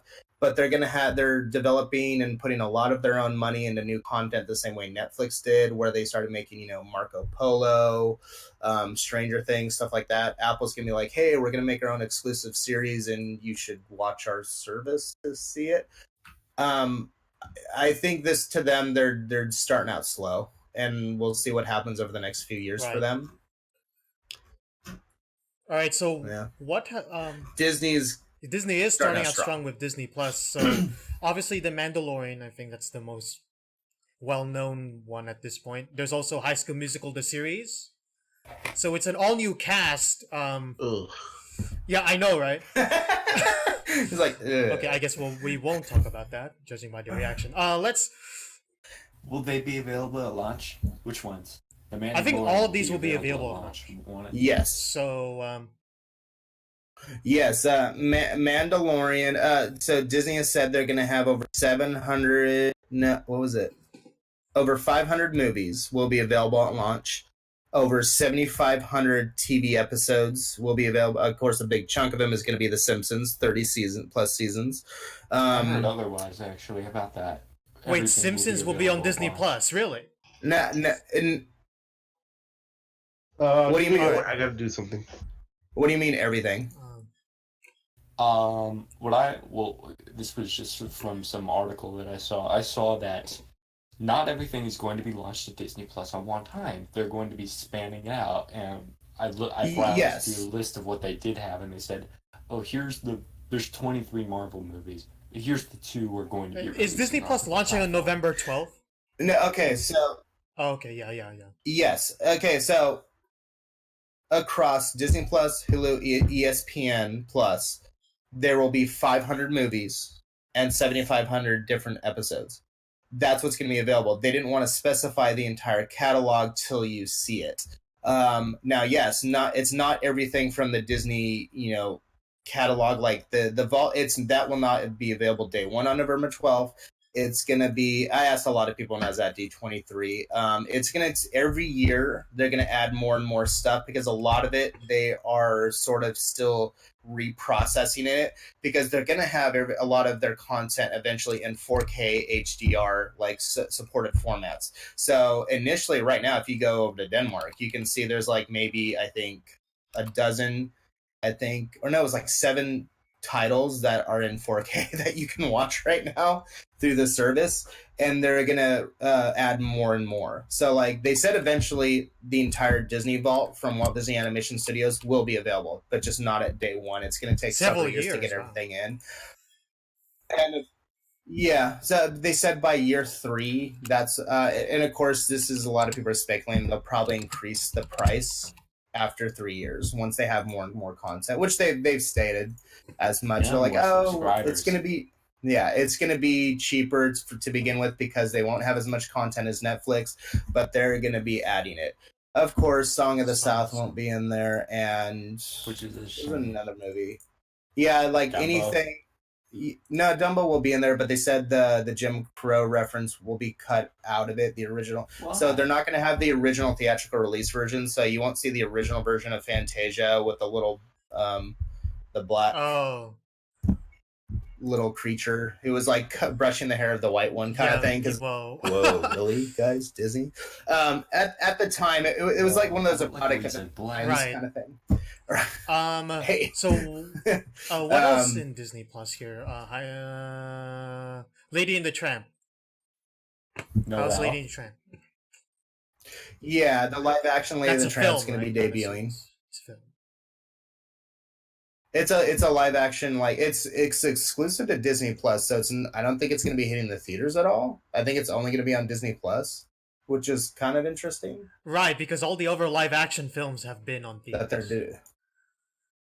Maybe this is a lower production one? Yeah, that would be a kind of... I don't know. Disney said they're dumping a lot of money into producing stuff. So Mandalorian has a very good budget for what it's doing. And from what I've heard, they're doing the same approach as what Netflix was doing. Like, they're putting a lot of money into producing really good content, not just like... I doubt they're going to treat it like a direct-to-DVD type movie and then that's it. I think they just are like, hey, let's come out with a really good live action adaptation and we'll only put it on Disney Plus. Kind of like the movie Bright for Netflix and stuff like that. That movie was awful.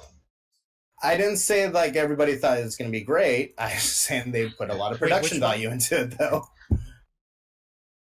Oh, the Will Smith movie. No. It's where they made orcs, black people, and then they had a black guy be the bad guy. I don't know what movie that is. He wasn't the bad guy. I actually like that. The orcs were the bad guy. The elves were the bad guy. Whatever they had. It's the entire. Imagine a movie where there's wizards and wands stuff, but in modern day settings. But there's like this whole backstory that like it used to be where humanity fought against the magic world and stuff of elves and orcs and whatnot, and then something happened and now it's like all modernized. It's kind of like, but it's kind of dystopian looking in the future and all that stuff. A lot of people didn't like it. Yeah, absolutely. LA is notoriously known as being very, very kind of run down. It's great, but it's kind of run down. Yeah, I actually kind of liked it. It could have been a lot better. I'm not saying it was awesome. It could have been done a lot better. There was kind of like some, I'm like, really? That's not a really good part of the narrative there. But I liked it. Monsters at Work? That we should talk about is... I was going to say Encore because of Christian Bale's involvement. Oh, yeah, Encore. We can do Monsters at Work, too. Which one do you want to do first, then? Can I talk about how Disney stole a name from me? With okay, all right. Let's explain this right now. No.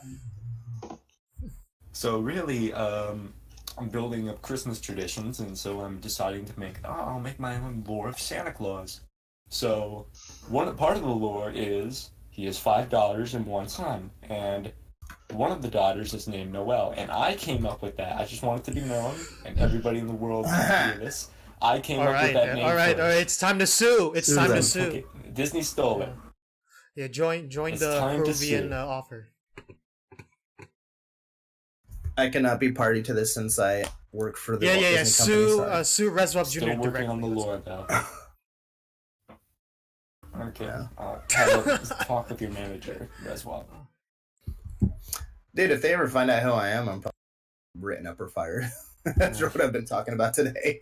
Hopefully they What don't. can we talk about? Star Wars: The Clone Wars. Oh, really? That's a Disney Plus. Yeah.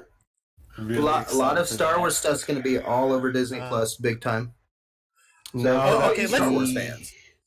The main trilogy's ending, so most likely they're gonna start establishing what's gonna happen next, especially the Ryan Johnson saga. It's ending, and quote, end quote.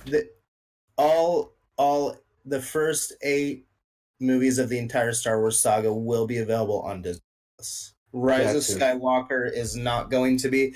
So, by the way, some Disney films are gonna be, and I don't know if Frozen is one of them. The first Frozen one.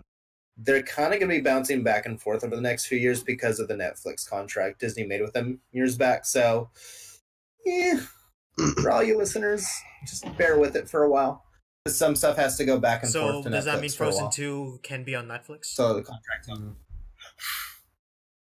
No, I think Frozen 2. I think it's just gonna be on Disney Plus because Kevin Marvel Disney's on.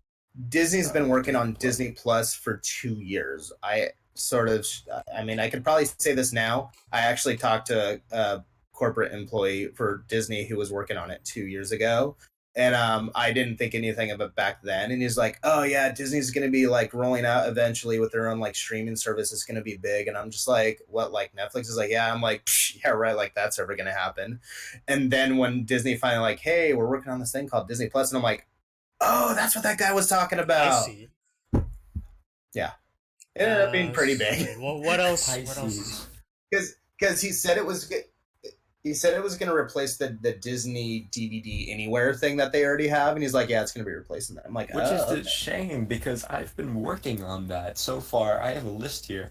I've been working on my collection of Marvel movies, and so far, well, I've been working since probably before not Infinity War, before Endgame came out to theaters, and so far I have completed Phase 1 and Phase 2. I'm still working on Phase 3, but the thing is, with Phase 1 and some of Phase 2, I had the DVDs, and that didn't come with the digital copy. So as of now, I've been buying the digital copies with the Blu-ray, because I can play those Blu-rays on my I mean- Xbox and nobody else can. I'm sorry. This may But it'll this be may nice just stay. to have the collection. this may all stay. I mean, physical media is not going to. Disney has like. I mean, I see this at the parks all the time. Disney's like, hey, we're going to do this. This is how it's going to be from now on. 3 days later, abort, go back to the way it was. It's not working. Everybody jump ship. You're just like, what the heck happened? Like, yeah, we forgot to account for X factors. Oh wow! I yeah, didn't just know. go back to I the way it didn't was. know this was a thing. All right. Because I know Jennifer Lee announced that they're making another movie after Frozen 2. I'm like, what is that? And it turns out it's Raya and the Last Dragon, coming out November 25th, 2020. Yes. What is that? That's gonna Starring be Emily Clark. I mean, there's no footage. They've only showed a few screen captures, and I think it was just the title, and I think maybe the character. That was it. It's literally just a tease at this point. I honestly don't know. So They it's said very little. the directors of Big Hero 6, Frozen, and then one of the producers of Moana, and the writer of Crazy Rich Asians. All it says, this is what they said. In a land called Kumandra, a warrior named Rhea searches for the last dragon in the world. We don't know if it's going to be in modern times, 500 years ago. It's a future. It's just literally them announcing what the next big title is. Now remember, they've announced titles for properties before, and then it ends up getting cut. Like, remember Gigantic. Giraffic?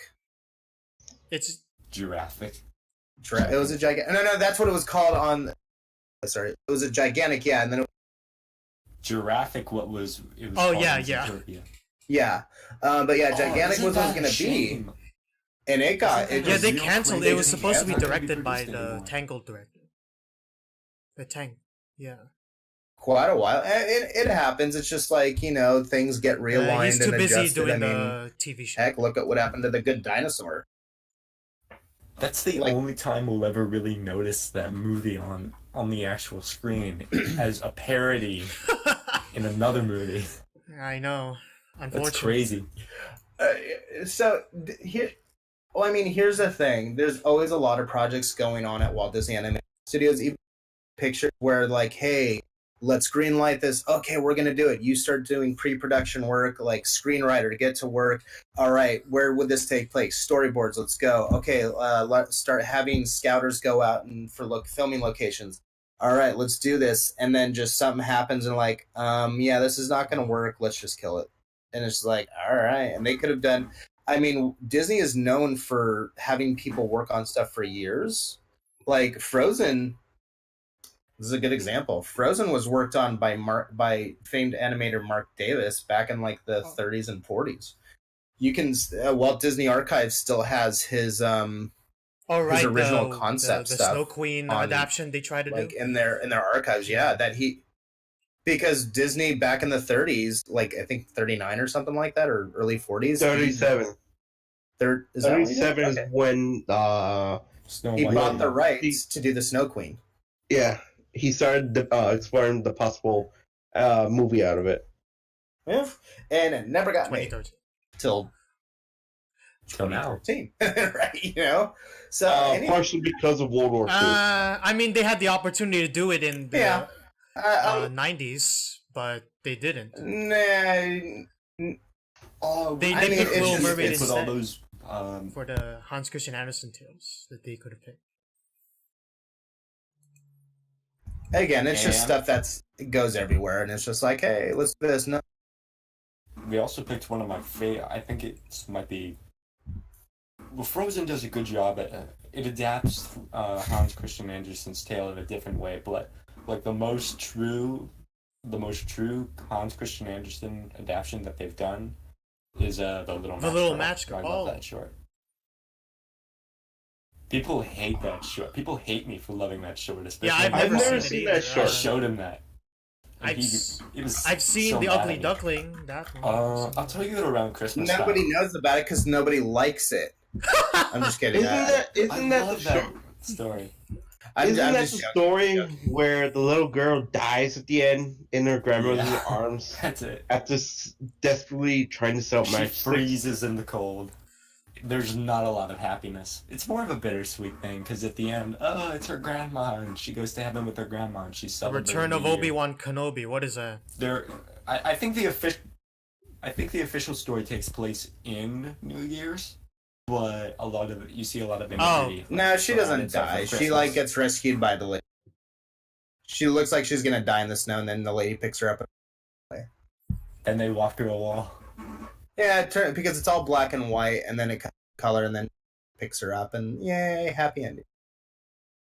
Dude, Disney's not gonna do something dark where somebody Hunchback. Stuff like Yeah, that. It's like, Hunchback. you wanted a watch happy ending. Hunchback, man? No.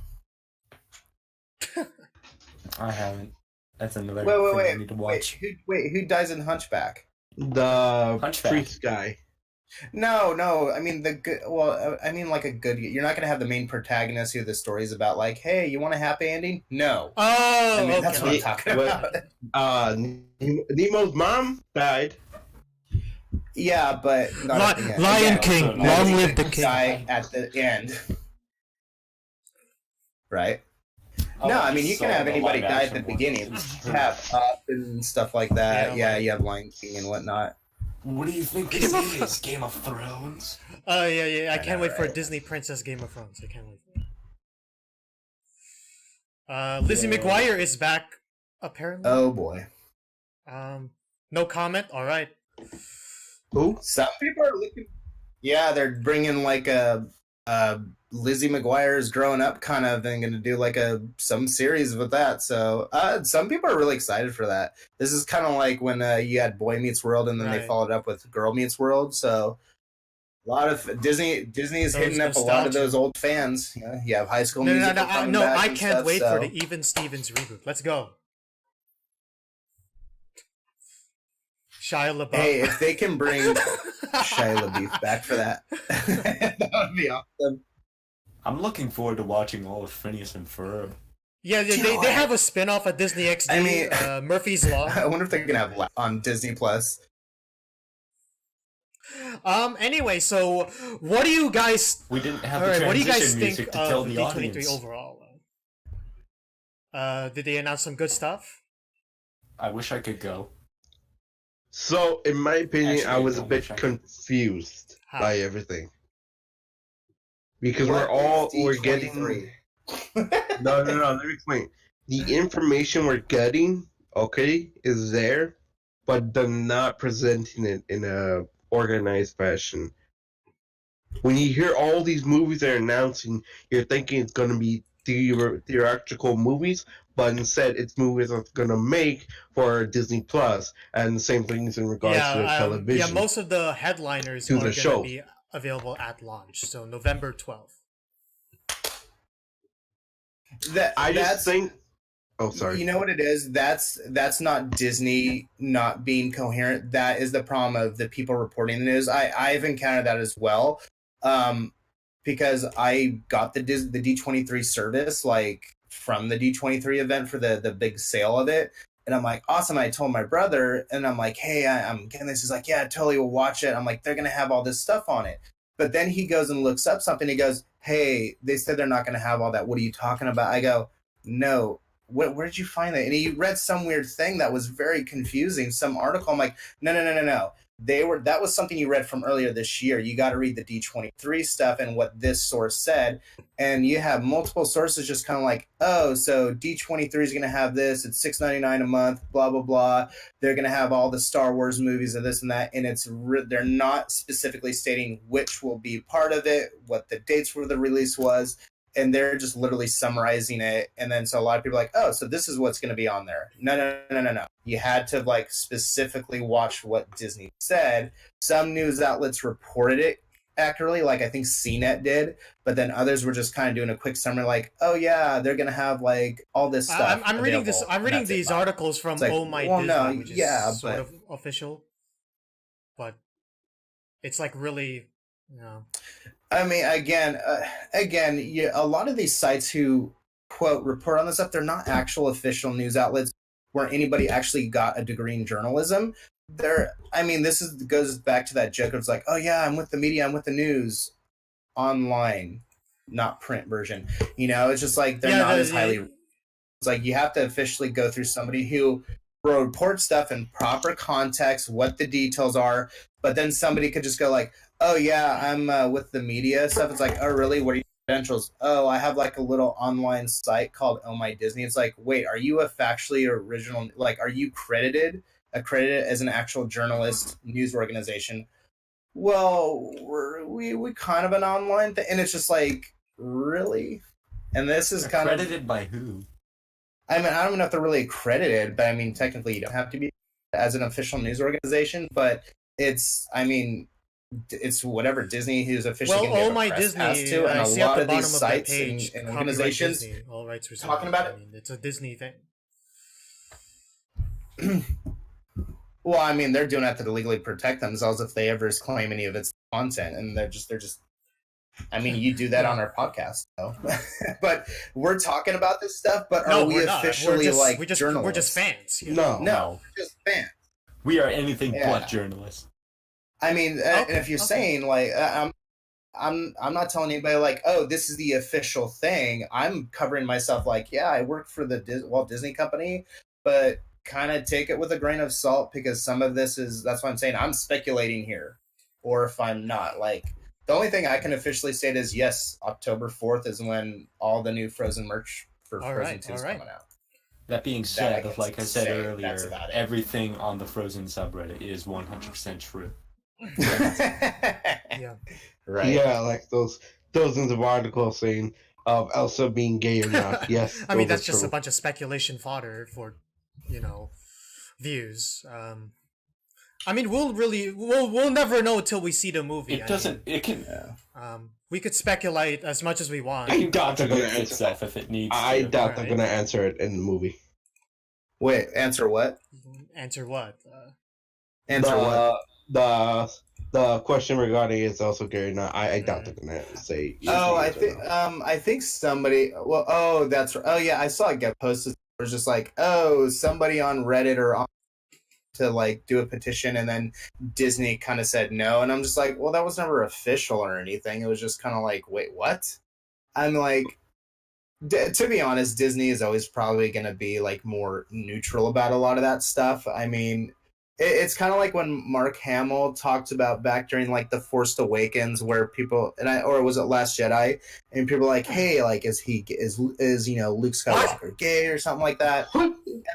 Yeah, I mean, it's just like, well, because you never see him have a love interest with anybody. I'm like, yeah, he kissed Leia, but then you find out that's his sister. It's like, what's up with that? He never gets a love interest, Is that because in the expanded universe.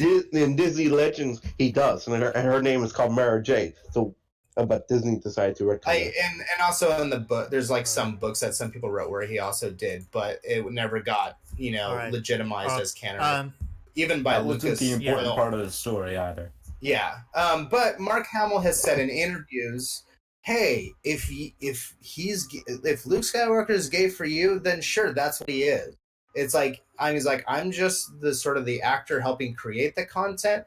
If you want to like interpret it or perceive it whatever way you want that benefits you, go for it. There's nothing wrong with that, and I think that's what Disney has really tried to do. Is, I mean, yeah, Jennifer Lee has. Which kind of, this is what infuriates me at times. People are like, oh no, this is what obviously happens in the movie. This is what this means. But I'm like, yeah, but Jennifer Lee kind of said this is what it actually meant. In the end, they have to be like, well, I mean, if you want to perceive it that way, go for it. This is what we originally meant. But hey, it's art. It's always subjective to interpretation. Right. Whatever makes you happy in the end. But just try not to state it as fact if it wasn't stated as fact. That's good. If there's nothing else, I guess we will wrap this up.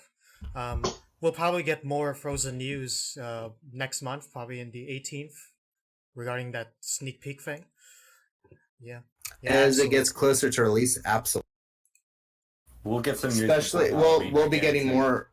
We'll be getting more about the music and stuff, which I'm looking forward to. So, I guess we'll wrap this up. Music that I won't be listening to. All right, good. Until I see the movie. So, I guess let's do our outros then. So, I guess let's do our co-hosts. What do you want to say, White Star? You want to plug yourself? Cool. Be cool. Oh, do I want to plug myself? No. Plug yourself. Like, yeah. Plug. Not a plug. All you right. can just find me on Discord. Yeah, you can find me on the Arendelle Kingdom Discord. Raswab Jr. Hi. Oh, yeah, I'm on the Arendelle Kingdom Discord server and the r/Frozen server. All right, and J of Blue. That's about it. I'm on Reddit as J of Blue. I'm on Discord as J of Blue on the Arendelle Kingdom and New Arendelle. Along with I also occasionally pop on into the side tube of Yeppia Spongin. And for fanfiction, my name is the same, J of Blue. If anyone ever goes there. And I am the Happy Jammer. You can find me on the subreddit at r/Frozen, as well as the Discord in both the Discord subreddit and the Arendelle Kingdom Discord as the Happy Jammer. I am a mod in both of them. And obviously, Yapita isn't here because he had to leave early, but his plugs are in both this subreddit as well as this Discord server. All right, I guess that about wraps it up. Thank you guys so much for listening. How many people are watching right now? 16 of you. New record. Where were 5 of you an hour ago? It was down to 10. Huh? I'm just kidding. No, it was fluctuating between like 11 and 18. Or I think 18 was like the max I saw. Yeah. Thank you for Thank you for joining. joining, everybody. We'll see you guys next month. Right. All right. Thanks, Bye-bye. Bye. Laters. Bye. Laters. Yes, stay in school. Stay in school. School's busy.